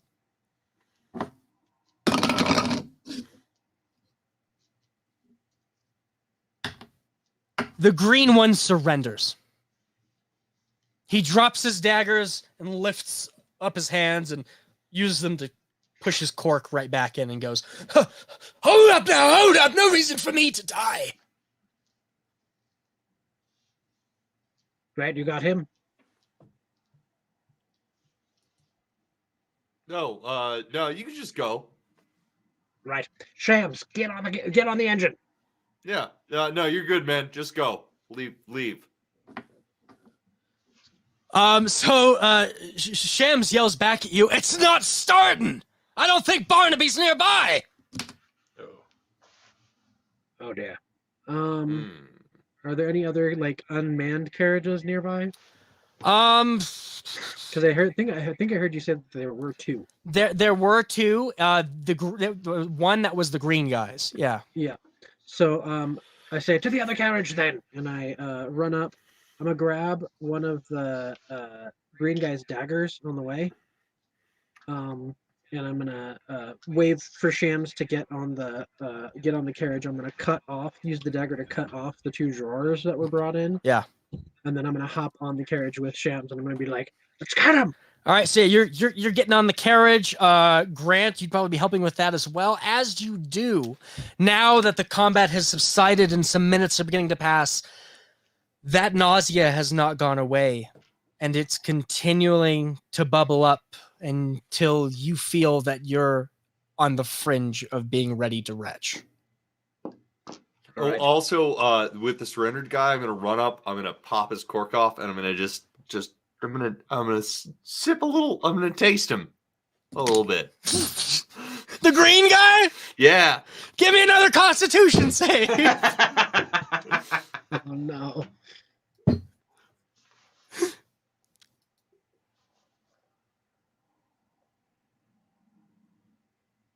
17. So 17 would have been enough for the first time. But it's been growing incrementally harder the more that you've been sickened with this. And drinking right from the tap is more than enough for you to then... The other guys were real good. to then vomit on the floor as paint and colors spill out of your mouth and your figure spills into your mouth and disappears. Dang it. I didn't see any of this, right? Because I'm already on the carriage. Yeah, you're getting on the carriage, and Sham's getting ready. He says, "All right, let's get a few helpers on the way. Come on. Hey, where'd your friends go?" I Grant was here a second. Oh no, they vomited. Okay, Shems, listen to me. Yes. If I get sick over the side of the carriage, turn around and head back towards town. Oh, okay. And then what? Make sure that the villagers are safe, and if we can't get to the sergeant, then well, we might have to make a tactical retreat. Very well. I'll do what I can. It's been a life changer having you around, but at least as long as you're here, we can do this. Shams looks back up, and Johnny Dynamite is gone. A pile of sickly paint on the floor. Grant and Johnny both have their colors spill back into their bodies as they stand in darkness in front of the painting. The stairwell is currently open with the door ajar and light spilling in from early Greg's apartment. And you can hear him upstairs, as well as a myriad of mystical sounds of magic being cast. In frustration, confusion, and curiosity. The two of you feel completely empty physically. And it is a very exhaustive and disorienting experience. Well, I was one of... But you can hear voices up top. A familiar voice of Saebel speaking with early Greg. So just tell me again, exactly, you got this horse, you followed it into the woods, you got it lost? Like, this is not what I expected to be sending you for. It sounds like you're doing a horrible job. Well, we were just trying to find our way to do the thing you wanted us to do. It's not a regular place in there, and I'm sure you know that. Oh, I know that. I've spent some time collecting spell regents in there, whichever ones that I can substitute for, but, I mean, the only goal I had was for you to help people, and so far it sounds like you've killed a horse. Well, we killed a horse, and then we resurrected a horse, and we helped him get lost. So that's helping. And we helped deliver some pies, and we helped some cutlery. I don't know what we helped the cutlery do so far, but we are trying to do things. Huh. Well, I don't see anything wrong necessarily with your, with whatever enchantments are keeping you running. It must have been a psychosomatic sort of response. I don't know what that means. It means you expected to throw up, and that's why you did? I don't think I did, because I haven't before. Yeah, that is a problem. Man, I've got to go back to my notes. So the two of you are down the stairs, just standing by the painting, and you can hear this talk being engaged with. I mean, I've eaten paint chips before, but that was the weirdest trip I've ever been on.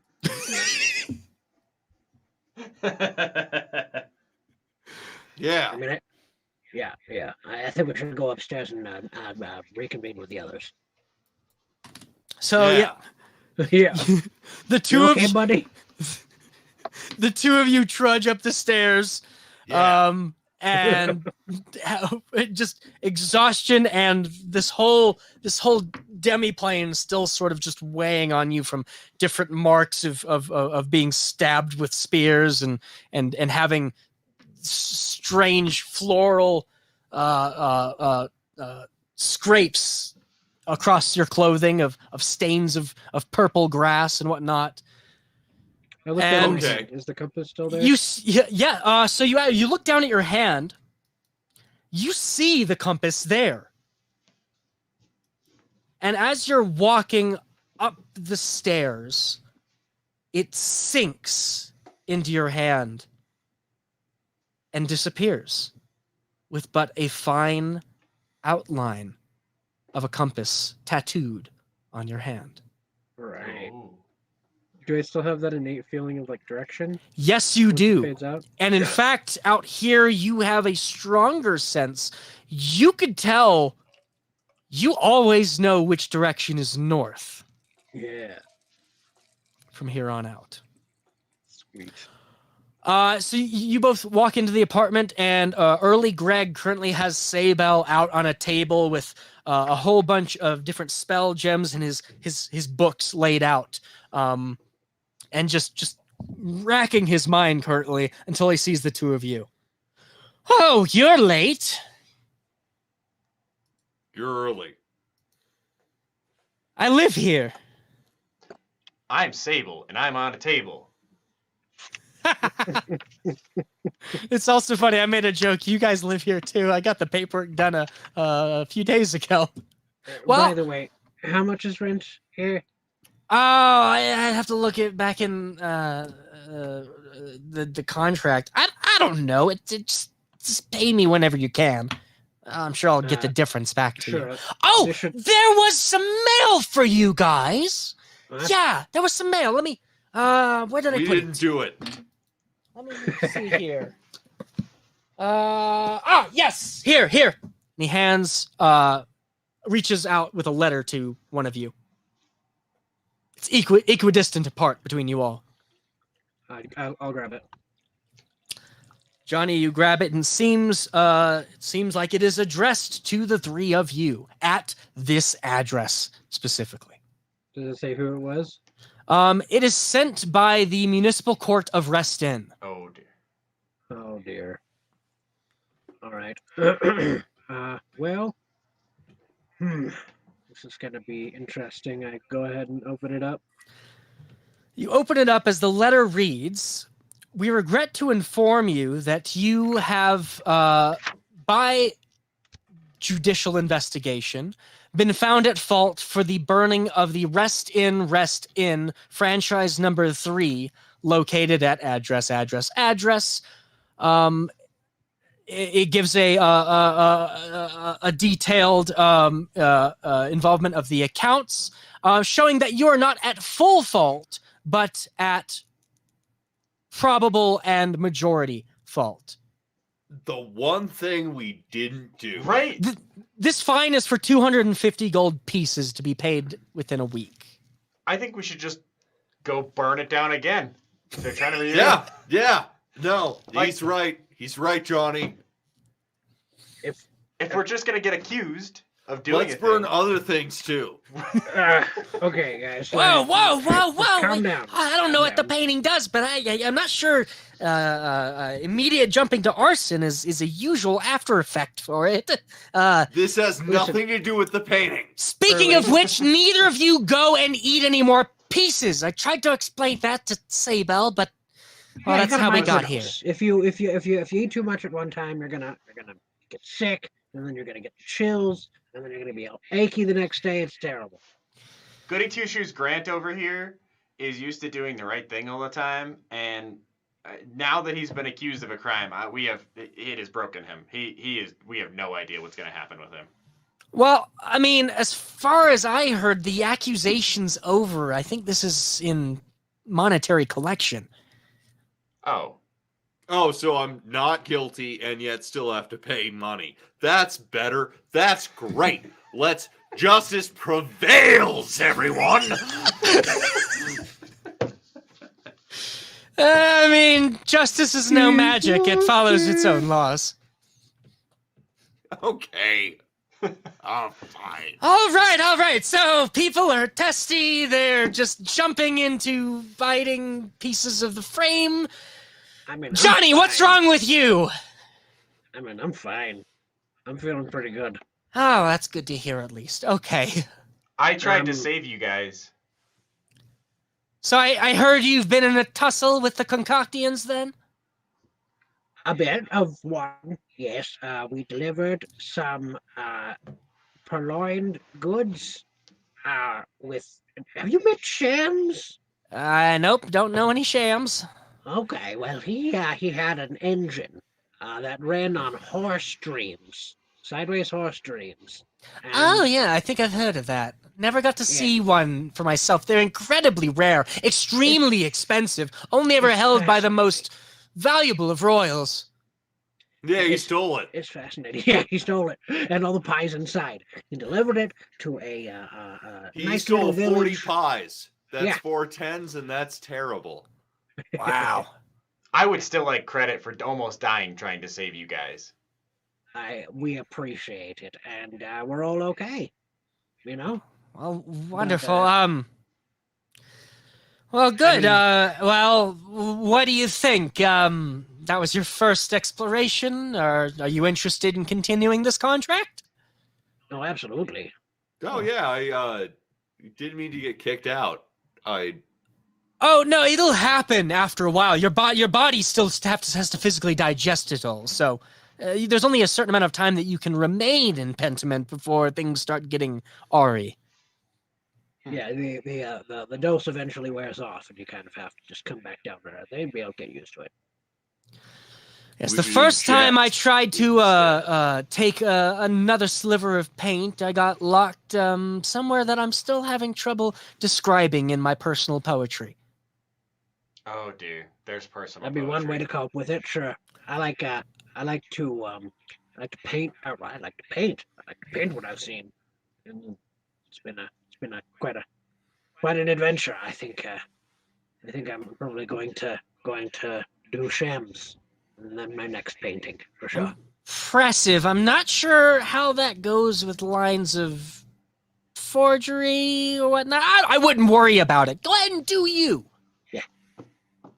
Yeah. Frankly, I think all of you should get some good, needed rest. I prepared your rooms, and you can have another Excellent. crack at it in the morning. Right. Do you know how we rescued the knife people? How? Oh, knife people? Oh, we didn't quite get around to rescuing the knife people. Yeah, we were supposed to rescue the knife people. Yeah, that's right. Well, I'm sure whatever it is, it'll still be there. Not much changes as far as I've seen. Although I try not to interact with too many people or the politics there. They don't seem to like my kind. We haven't met them. Nerds? Wizards! Oh. Yeah. oh, roommates! Oh, yeah, this is great to have again. Going to bed. Right. All right, and you all take some much needed rest and level up to level 3. Yeah. But as you're laying down back in the very real, very concrete, very logical world around you, your thoughts still drift to what Shams and the people of Goldsink might be doing in these very moments. The hours that they might now be left without you, Tragedy. and what might be there for you on your return. We'll have our break, and we'll return back for the ending of Fork It Over, episode 3 of yet another adventuring party. Yep. Yeah.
Welcome back to yet another adventuring party. Episode 3, Fork It Over. When we last left, everyone was now getting a final and well-deserved rest back at Early Gregory's duplex apartment. And they all wake again the next day feeling refreshed and more experienced than they ever have in a normal sleep in this sad and quite busy town of adventurers. Somehow it feels almost like you've robbed something. An experience unlike anything else that other competitors of your like might ever experience in their lives. But it's also something that only you know about. And aside from all your heroics, the world of Rest Inn hasn't changed one bit.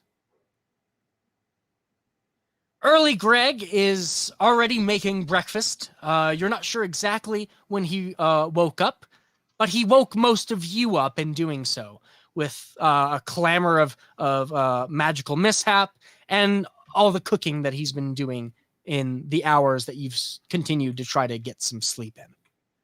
But after enough time, each of you would make your way back into the foyer.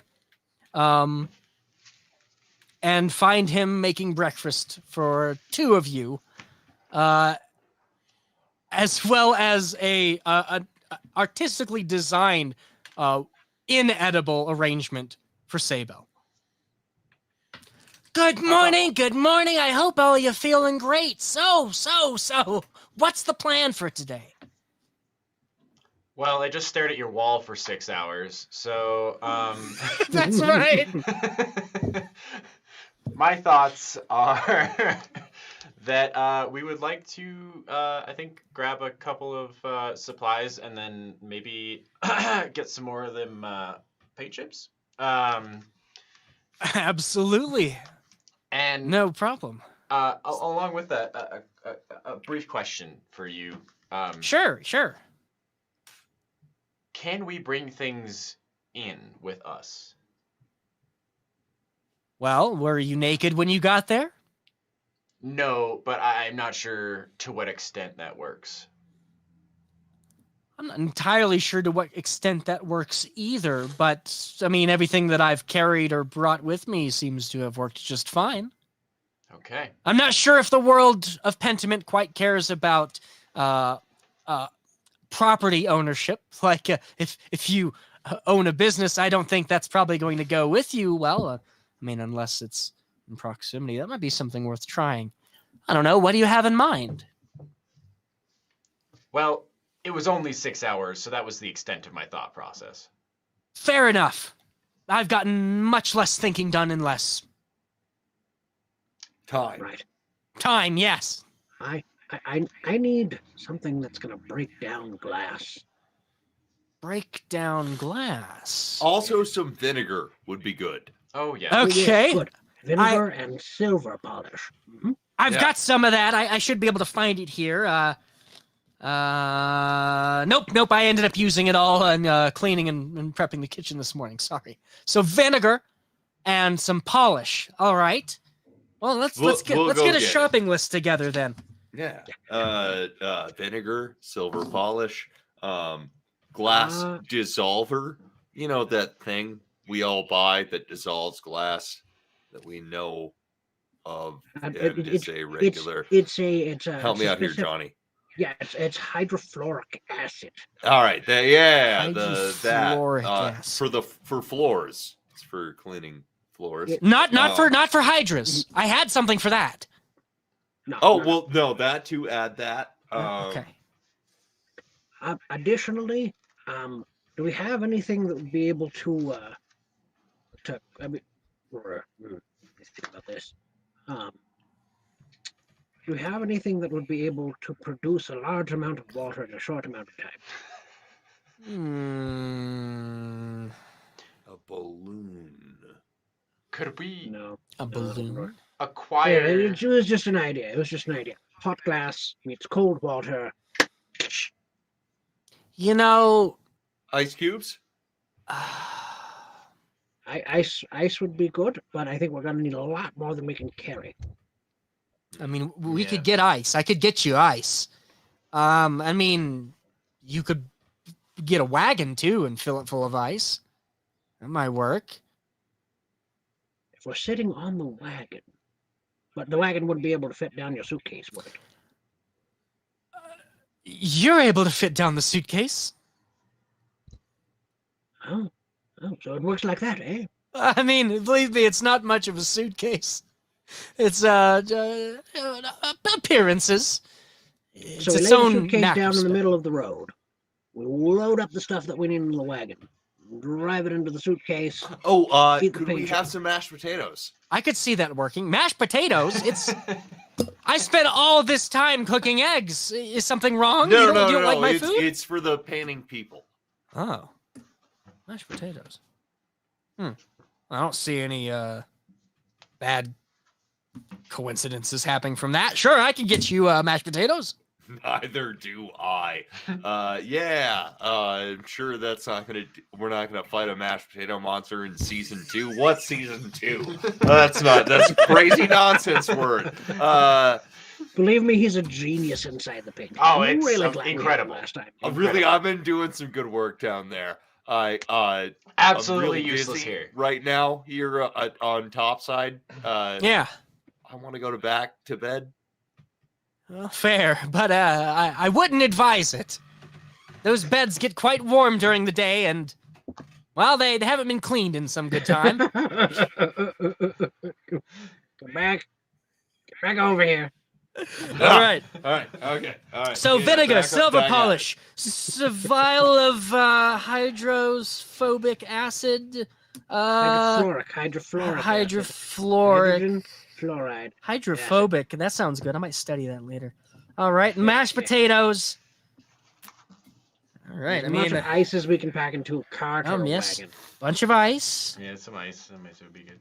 All right. Let me just run some numbers here then. Oh, a wagon. We're gonna need a wagon. Yeah, and you're paying for all this, right? I don't have any money. Oh. That's terrible news.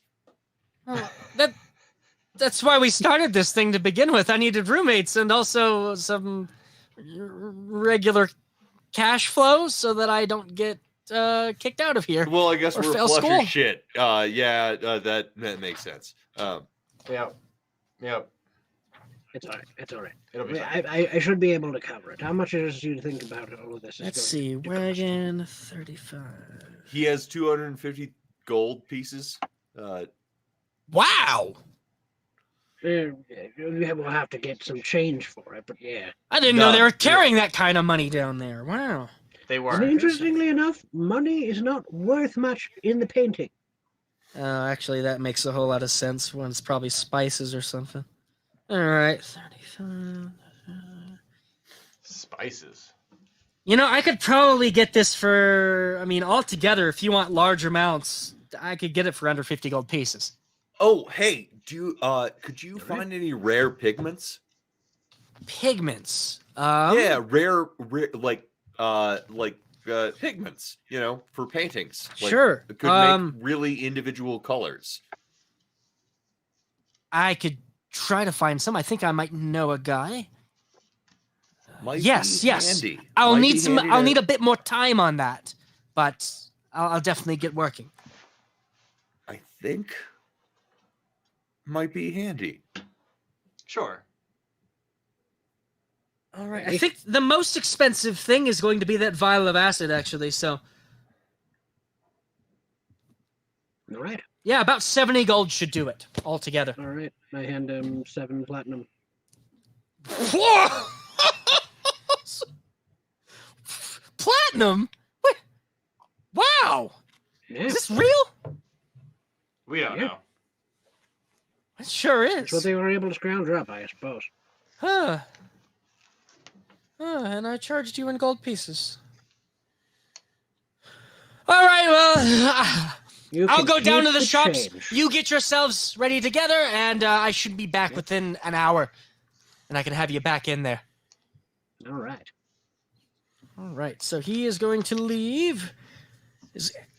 Is there anything anyone needs to do before they embark back in? As a curiosity, I'm gonna pocket a fork and a spoon. Oh, My man! Oh, brilliant. Right from the breakfast table. Cool. Yeah, right, yeah. Interesting. Nice. Oh, and a knife. Oh! All right, so you got a fork, spoon, and knife. Add that to your inventory so we can keep that on track. So yeah, he's able to show up within an hour, showing back from the market. He's got a full wagon outside. It's loaded with ice that he's currently insulated. He's got a big mess of mashed potatoes that he bought down at the market. A small vial of acid from your specifications. He said he told the alchemist, and the alchemist seemed to know what you were talking about. So you've got that. Some silver polish and a big bottle of vinegar. Cool. That'll do. Yep. All right. We're ready for a very dangerous voyage. That's all the things you need for a dangerous voyage. We're going to take them now. And so he grabs his suitcase from its usual spot in the apartment, picks it up, and brings you all outside. Opens it up on the ground, right in front of this wagon. And along the back side of where this sort of complex is walled, so no one from the street can exactly see you all take a wagon through a 1.5 foot wide entrance. Does the wagon have horses, or is it like a human-pulled wagon? Oh, it's just a pole wagon. Okay. So we're just like a troop of we should have gotten 12-year-olds. seeds too. We should have taught them agriculture. Oh, You didn't tell me to get a horse. I thought you had a plan. We have a book on agriculture, perchance. Right. Book? I probably have something in my kitchen. Yeah, let me go get some. Yeah. Toss it on. Runs inside. Do we have any like seeds, like coriander or? Yeah, I pepper was gonna check or, his like peppercorns or anything. potatoes. Like that? Does he have potatoes? Listen, I just rent the place. I don't know. Go ahead and take a look yourself. Yeah, does he have potatoes? Go ahead and give me an investigation check. All right. That's a 9. Okay. 9, all right. You're able to find some potatoes. Sweet. Right. 17 for the like the seeds, like Yes. spice seeds. So, you don't find any like pure seeds. It's not surprising from looking around in the kitchen. You're not finding, pure seeds for agriculture, but you do find several bottles of turmeric, coriander. Like you'd get about 3 different very good like full spice bottles that seem like they haven't Throw 'em been in. left there and cracked and decayed. Get them All in. right. Yeah, I'm just stealing his whole bag of potatoes. Yep. He says he doesn't eat them anyway. Weird, but okay.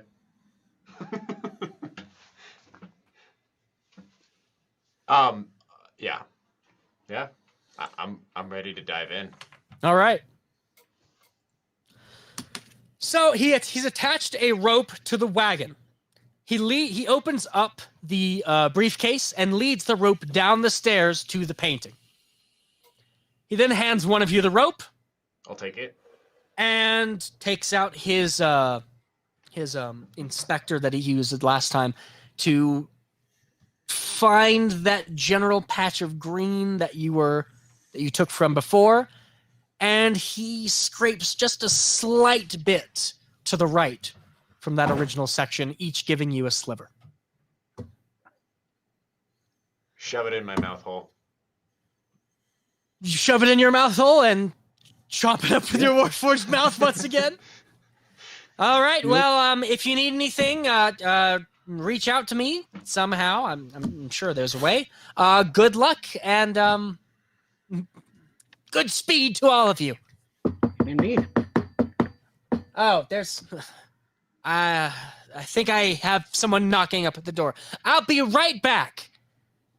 And then you have all the paint digest into your body as your color drains from it, and you drain into that color. In one snap, feeling that surging pull of color spinning around you, it is nowhere near as harsh as the first time that you experienced going into Pentiment. And it's over almost instantaneously.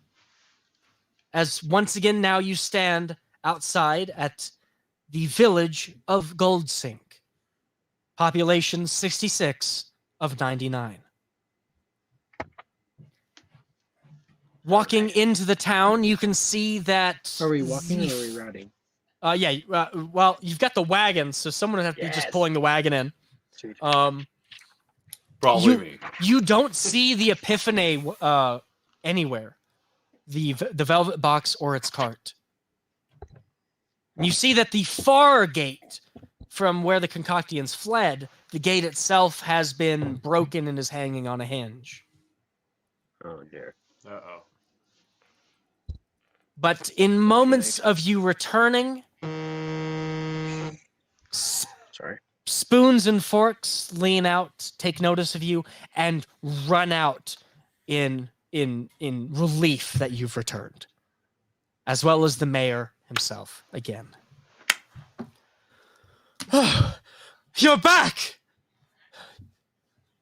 We didn't think you'd come back.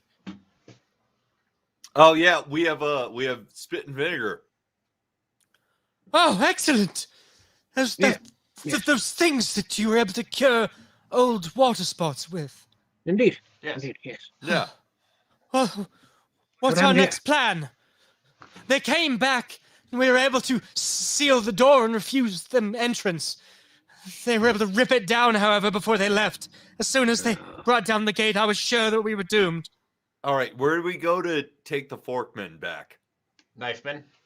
Knifemen. Yeah, you know, the all of them men. He's got to adjust first. He'll get back. All of the... Look, I snorted the paint chips this time. Oh. So they're hitting way harder. So I'm having a hard time. You gotta just give me a minute. Yeah. Everyone's silhouette kind of just is rearranged momentarily every time you move your head. Just constant motion blur. You're all so beautiful. Thank you. The knives would be anywhere now, all the way back to the capital of Concoctia. Likely conscripted into their armies to put down rebellion. There's nothing that you can do to retrieve them. But they said that they were coming back for the pronged. Emperor Heroism Devile has put out a decree, a mandatory volunteering for any of us with sharp edges to report for service in his army. Well, you're a spork, so you're still useless. I would only hope not. I offered myself in exchange. Hey, what if However, we after sharpened the every spoon? After the attack, they weren't interested in entertaining my offering. They'll certainly be back in a matter of hours. For the forks? For the forks. Well, All right. on the bright side, we brought some mashed potatoes. Mashed potatoes, those things that you spoke of. And if you Neat. like them, we can teach you... Well, we can give you stuff that will teach you how to grow them. Yeah, and then you can just have food forever. That's how normal people do it. Yeah. This is illegal. We're not permitted sustenance. Well, at this point, you're not permitted to live. Hell yeah, so brother. Yeah. At this point, permission's not necessary. We just resist. I He's mean, really broken. you completely resisted against them, and And you're still standing. That's the plan. Took a Keep minute. going. But also, my man, have you ever heard of a sharp spoon? A sharp spoon. What if we were to sharpen all your spoons? What if every spoon was to become a knife? What if every fork was to become a skewer? What if, I'm not sure that's what solving the if problem every here. member of your society were to become a cutting implement capable of inflicting lacerations on the tyranny upon which you've been subjected? I don't know words. I'm sorry. Like one of those rise back metaphors. Right. Right. Yeah. Like, what if you did one of them dealies? I mean, it certainly could help with creating a more intimidating face, but most of the people here aren't soldiers. They're the citizens. They used to have proper utility and jobs. Those that jumped in the fray in those moments, I was even shocked at their tenacity. They did it really well. Dude, it's not about being soldiers. It's because there's a whole lot more of you than there are of them. Yeah. And there's something to fight Perhaps for. so. I've taken some reaccounts of our people. I assumed you wouldn't have returned, and Shams instructed us to at least be prepared for a counterattack. We have 11 good members of the cutlery, of our militia, still able-bodied and ready to fight. All right. If you think that there may be others, then please, only heroes like yourselves would likely be able to see heroism in others. I'm going to take out the mashed potatoes so that we attract them. Nice. Yeah, you bring out these mashed potatoes, and immediately the mayor, even with all his self-doubt and concerns, sees it and with this wafting flavor from it, and he's completely surprised and goes, "Oh, get me some of that immediately!" And all the other spoons and forks come out to have some sampling of it as well. And after just a few minutes of them all starting to dig into these mashed potatoes, and there are none left that are in a nice-looking way that isn't covered in dirt and slopped on the floor after being mashed and cut so many times, there's a general level of energy and tenacity that's been brought back to the silverware. And immediately after they have finished just mushing and mangling the food, several of them start spouting off. So what's the plan? How are we going to do? What are we going to fight back? Where do you need us? So, and it seems that all their spirits have been lifted. So, Red, if you can find any amongst these that would be able to sharpen their methods here, we could definitely use those. I can take all who are not willing or able to fight with me. I have a plan that should at least slow them down, if not deliver an executing blow to the concoctions. Excellent. So yes, several of them seem interested. They're much willing to talk to you. Grant, you can tell just by how the level, their spirits have been raised to a point where you can start to see some enthusiasm and even a bit of recklessness in how some of these move. I would like you to give me an insight check to pick out the ones that are best ready to be warriors automatically. And Dominic, then I want to come up with your plan for the ones who aren't ready, able-bodied warriors. All right. So, and I started explaining this to the mayor. So what we're going to do, and basically I explained that we're going to dig 2 trenches outside the entrance of the town where they're going to attack. Yeah. One entrance is essentially going to be like a brick oven kind of scenario, or like a branch layered oven Yeah. scenario. So we're going to light some fires underneath the trench. You won't be able to tell that there's fires underneath it unless you're like paying really close attention, and you can see the smoke kind of rising from the ground there. And then the second trench is going to be a pit trap, and it's going to be filled with ice water. Ooh. And so Ooh. as these fist fish go over the heat, it's going to cause them to try and like bolt Yeah. because they don't like hot air. Sure. Getting fried essentially.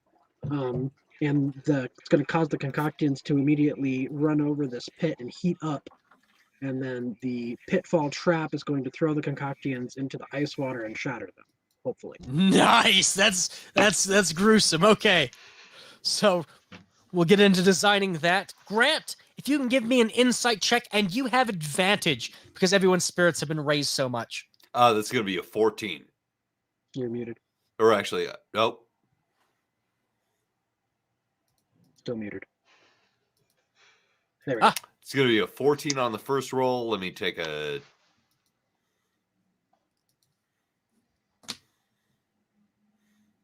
Yeah, 14. 14. Nice. All right.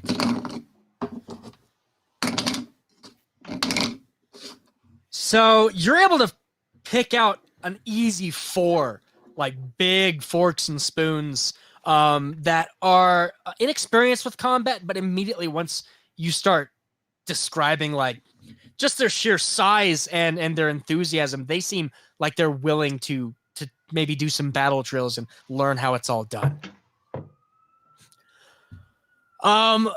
For getting them to put together this plan, let's see here. It's essentially just digging, and like the forks would be able to probably like get enough sticks piled together. Yeah.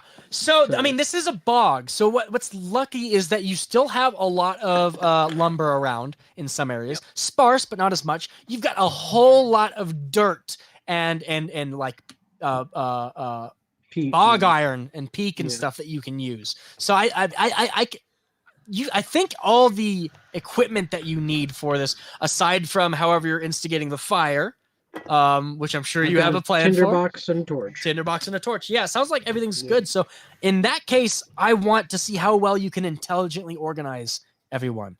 All right. So it's an intelligence check. So yeah, let's do an intelligence check, and let's have it be intelligence persuasion. Persuasion? Yes. Okay. And you have advantage for this roll as well. All right.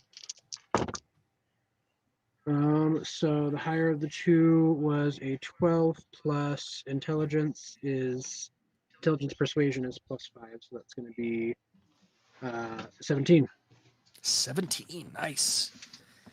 So you get a good 20 easy that are already helping dig stuff out, and anyone else is just going around looking for supplies and materials. All right. And yeah, you're able to start getting this trench dug out and being able to explain exactly the utility and the plan of how you're going to go about using it. All right. And the last thing that I'm going to do before we get into any sort of battle, I'm going to take the small vial of hydrofluoric acid and I'm going to attach it to a crossbow bolt. Nice. Okay. And I'm gonna get it ready and like balance it so that it still flies straight, but cool. Get it ready so that when I see the leader, whoever he is, bam. All right. I am going to while all of this is happening, the ones that are willing to soldier, I'm gonna gather them around, and I am going to commence a basic puppet show using the fork and the spoon and showing them various ways that they could fight against the potion bottles. So I'm gonna borrow a potion bottle from Johnny as well. Okay, awesome. Yeah. I'll hand him like a small empty flask of like vinegar or something. Yeah. So cool. And so, as I'm showing them, there's a lot of clinking and glass shattering, and Wow, I love that idea. They're enamored that you somehow have puppets of them, not realizing that it is just a fork and spoon, and it's the same that they are. Yeah. But yeah, cool. In that case, if you could give me a performance check, I will. and this will be at advantage as well. Good thing it was an advantage. Oh my god, that was a 1 and a 20. So a nat 20. Yes. Yeah. Okay, you know what I'm gonna do in that case. What is your bardic inspiration die? It's a D6. Yes. I'm going to treat for the first encounter any of these guys get into. They're going to have a bardic inspiration die of a D4 Yeah, that's awesome. as you Nice. bolster their resolve. So next things to think of. By this time, you guys have already put the village into a lot of work. Shams appears back in town. He lets you know that basically he took his time once they were fleeing to stash the cart somewhere else, the Epiphany, as well as Barnaby. He also found out that apparently he thinks Barnaby was probably tracking them at the time, because he just suddenly came back and woke up and started neighing a whole bunch, and has a big desire to speak with Dominic. All right. Bring him in. Yes. You have to speak with him. Yep. So Barnaby comes by, and you can immediately feel that mind connection work up again. He goes, "Whew, it doesn't look so good. I gotta say, Johnny. What's going on, Barnaby? What's happening? They got a lot more guys than last time. They got at least 7 or 8. He's been calling reinforcements. The purple guy, the sergeant's not happy about it at all." And at this point, Hornrun kicks in, and he's like, "All right, how many reinforcements were you able to scout out?" It looked like overall, well, there would have been more, I suppose, but apparently they said there's just not that many in the area to get a full force together. They said about 12. Okay. About 12. But Right. they had something else. You know, that thing you've always got your hand on that throws the big sticks at people and makes them scream? They got some big ones. Obelisks? Yeah, that's probably it. Oh dear. They've got That's 2 of very- those, and they're setting them up on the chariots. All right. Well, we're going to have to find a counter to that. In the meantime, let me see. Oh, I have an idea. Yeah. And I'm going to I'll give Barnaby like a carrot Okay. for his information. I'm going to see if I can find like 2 or 3 of the spoons. Sure. Yeah. And they're large spoons, right? A lot of them aren't, but I mean, of the ones that you've picked out for like working as warriors, most of them are the larger class. They're full medium size. Right. So I'm going to see if I can regiment them into catapults, essentially, and I'm gonna go ahead and like light a couple of like peat moss torches Okay. along the wall at the top there, and then I'm going to give them large balls of like peat moss that I'll probably go ahead and cover with we'll have the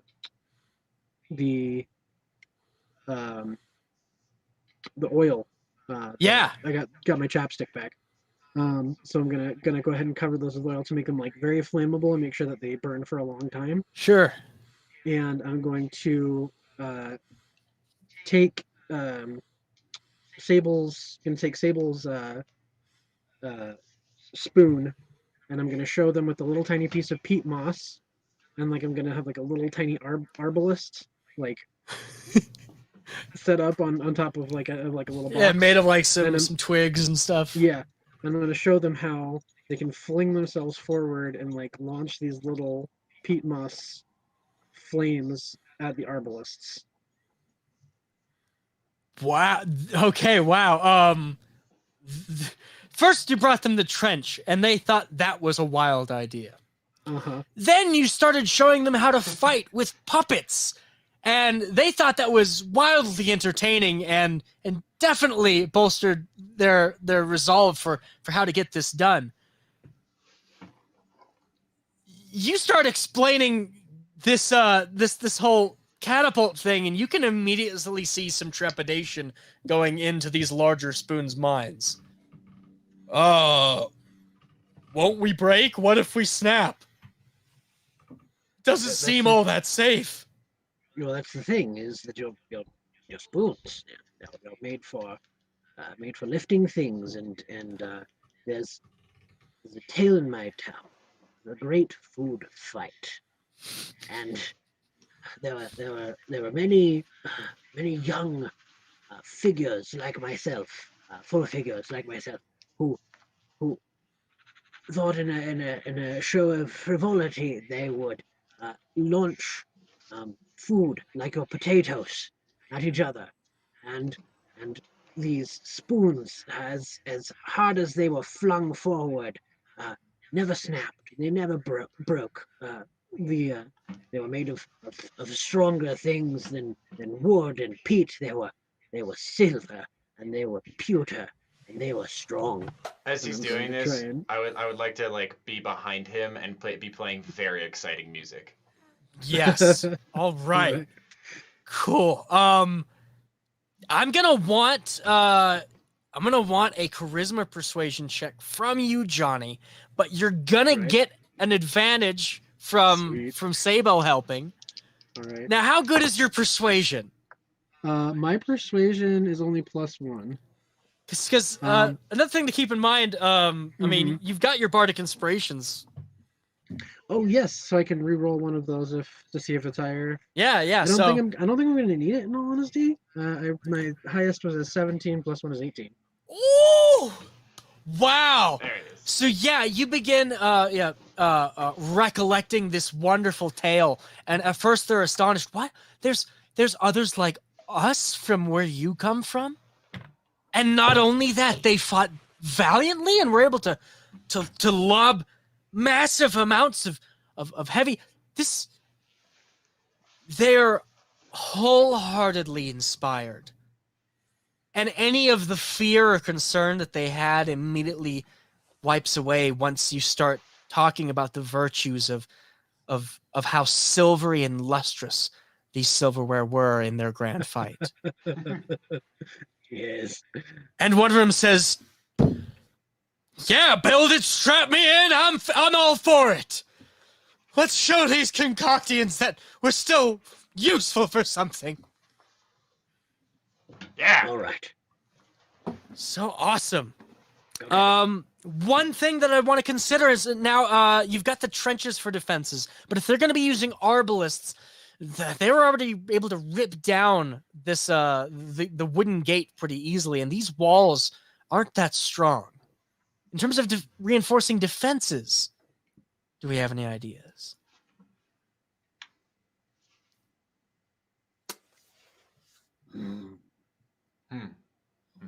Let's see here. I'm more of the song and dance guy. Right. Trying to engineer. I'm gonna see if this is kind of the challenge of playing a high intelligence character in some scenarios. Can I roll to see if Johnny, not myself, but Johnny would be able to come up with an idea? Okay, for reinforcing the walls. All right. So just like an intelligence check, or yeah, you could have an intelligence check or wisdom. It depends on what your objective is. I'm gonna go with intelligence. I'm gonna try and engineer some way to combat the arbalists grabbing hold of the walls, maybe. Okay, yeah. Make them smoother or something like that. That's not too great. It's 6 + 4 is 10. 10. I mean, that's It's a number. 50-50. Mm-hmm. So Johnny might have a good idea, at least with the surroundings. You've already dug out a whole lot of the trench, so you've got some piles of wet, mucky dirt and peat. And if you were to slick the outside of all of these walls so they're no longer dry, but would actually have some insulation, some protection, and also just that much harder to dig a hook or a proper siege into. I'm going to take some of the spoons and we're going to moisten the barricades. All right. So you go about setting and moistening the barricades. Yes. Wonderful. It's been a couple of hours and you've been putting everyone to some good hard work. And Barnaby has also continued to, as an outline, try to keep a perimeter for any attention of any advancement that might be showing up. Excellent. So this time with the village going into so much activity, this is the liveliest, the mayor says, that he's ever seen Gold Sink be in years. And this has all happened just in a matter of a day of you all showing up. And once again, old Water Spots says, "It is to be expected. They would have ways unlike our own. And they would have us make them our own." Yes, because you're a spoon. Shams comes up to you, Grant, after you've given some clear direction and made some adjustments to some of the fighters' stances. And he has a deep look of guilt on his face. "How can I be of service? I'm sorry I wasn't truthful to you all about any of this." Oh, we really don't care. Yeah, you're doing great, buddy. You've been a good friend. Do your level best not to die That too. in what's about to come, because we're probably all gonna die. Yeah, well, I've had that realization a long time ago. I already settled with the idea of death for the past few months. Otherwise, I would never have done what I did in order to get food here. I'm going to give him a hug and say, "You're a good person." Don't do that. You give him a hug, and he looks completely confused, standing on one leg, and reaches around to do the same. Right. Well, I said I've only got the one good leg up, but it's better than any of those concoctions have. I'll tell you what. Because they're potions. Johnny, I saw your crossbow there, and it's got quite a lot of bells and whistles compared to, well, this old thing. Yes. Do you think you could share anything of that? I could, absolutely. Let's see here. I don't have much use with a sword and shield, but, if I get up somewhere high up and I've got the angle, I can get some shots off. Indeed. Let's see here. I could, see here.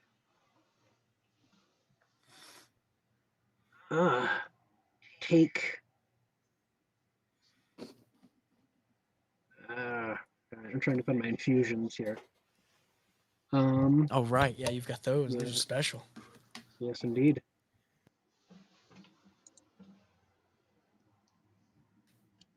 While you're looking for the infusion, I'm gonna also, look it up. the mayor is going to come up to you, Sabo. Mayor Sporkin. Sir? I've got to say, you've inspired my people more than I've been able to since taking my duty. I feel lackluster in comparison. I know what you're saying, and I accept. I will be the new mayor. Oh. Oh, well, I mean, if dire circumstances take required this sash dire act. off of Oh, you and- okay. Yeah, All I'll right. just put it on me, and yeah. Oh God. No. I was going to suggest maybe Shh, shh, getting some advice coordinating the different units, but Oh my God, dude. You are of both kinds of these people, which is miraculous. I know I give you a hard time for being a spork, but you know these people better than any of them know themselves. You can do this. so you think I might be able to lead some? No, your time's done. It's okay. Oh, okay. Oh my God, guys. Well, We're just taking over this town. It's fine. let me know if I can be of use, Mayor Saybell. Of Oh, course. you're definitely my chief of staff. Let me be honest here. Oh, Yeah, if I find anything that's like loose but also has some fibers that need picking up, like string beans or something. I'll be there, most assuredly. Yeah. For the love of God, not spaghetti. You're my guy. Oh God, that's the worst thing. Spork with spaghetti. All right. So I have the Artificer Infusions table here. So I'm going to go ahead and give Grant one of these, which is basically an attuned item. Ooh. This is pretty heavy stuff. So I'm going to go ahead and give Grant an enhanced weapon. Oh, What? nice. So he's going to get a... see here. Get a +1 on attack and damage rolls with your main weapon's a sword, correct? Why would you do It's a that? sword. You're You're on mute. Yes. What? Why would you do that? Because you're going to be on the front lines. So I'll go ahead and also give an enhanced defense to like the leader of the column Okay. for the cutlery. Sure, yeah. So he'll get a +1 to armor class. All right. And then I am going to go ahead and pull out a bottle, and of course everybody's like, "Oh no, bottle!" Everyone I'm gets gonna- tense, but I mean, there's a lot of weird stuff happening, start so they trust you. pouring stuff into it, and I'm going to go ahead and create a experimental elixir. Nice. And I Okay. got to roll a d6 here, and this is going to be a potion. It's going to be number 3 on the list here. I'm pulling it up right now. This is going to be a potion of resilience. Ooh. And what was Sable's AC? 15. 15. We'll go ahead and give it to Sable. And I'm going to say, once the battle starts, you're going to want to drink this. And essentially, what it's going to do is it's going to give you a magical +1 to your AC for 10 minutes. Nice. All I right. don't know how to drink. 60 rounds. But Oh, this will be you're a going new to open day your for all mouth. of us. Yes, you're going to open your mouth, you're going to uncork the bottle, and you're going to pour the contents in. Yes. I think I can do that. Johnny, by your assumption, there's got to be some chamber or something that goes to. Right. Should work, right? And it's good. It's magic. It's going to infuse somehow. All right. So, it's just a few more hours after you've prepared all that. Shams, he asked if you had any like special bolts or anything, something that might create a light so he could help with signaling. Yes, of course. I go ahead and I take the little like orb off of the front of my crossbow, and I go ahead and attach it to the front of his crossbow, and I say, "This is it's good for one use. It'll allow you to illuminate the area in a small ray." And I take Wow. I take the spoon and like a little match, and I like show him a little bit how the light refracts. Ooh. Wow, that's really something. Yeah, yes. I'll be giving this back to you afterwards. Trust me. All right. And so essentially, Begging there is an afterwards, at least. Yeah, fine, of course. it'll be fine. And I pat him on the shoulder, trying not to like knock him off balance or Yep. anything. You pat him on the shoulder, and he even leans back with it, and he seems like that guy's not moving one bit. For only one leg, he has a knack for balance. All right. And he's going to head up to one of the tallest trees, one of the points on basically the cliff side on the back of the town. He'll be ready. It only takes a few more hours to get your trenches into position, properly covered and hidden, and everything is into place. People lined up against the walls or behind the gates, ready to reinforce them. Very good. And darkness creeps back over once again. As in the distance, you can hear suddenly Barnaby neighing in sharp, shrill cries of alert. I'm going to reach out with my mind.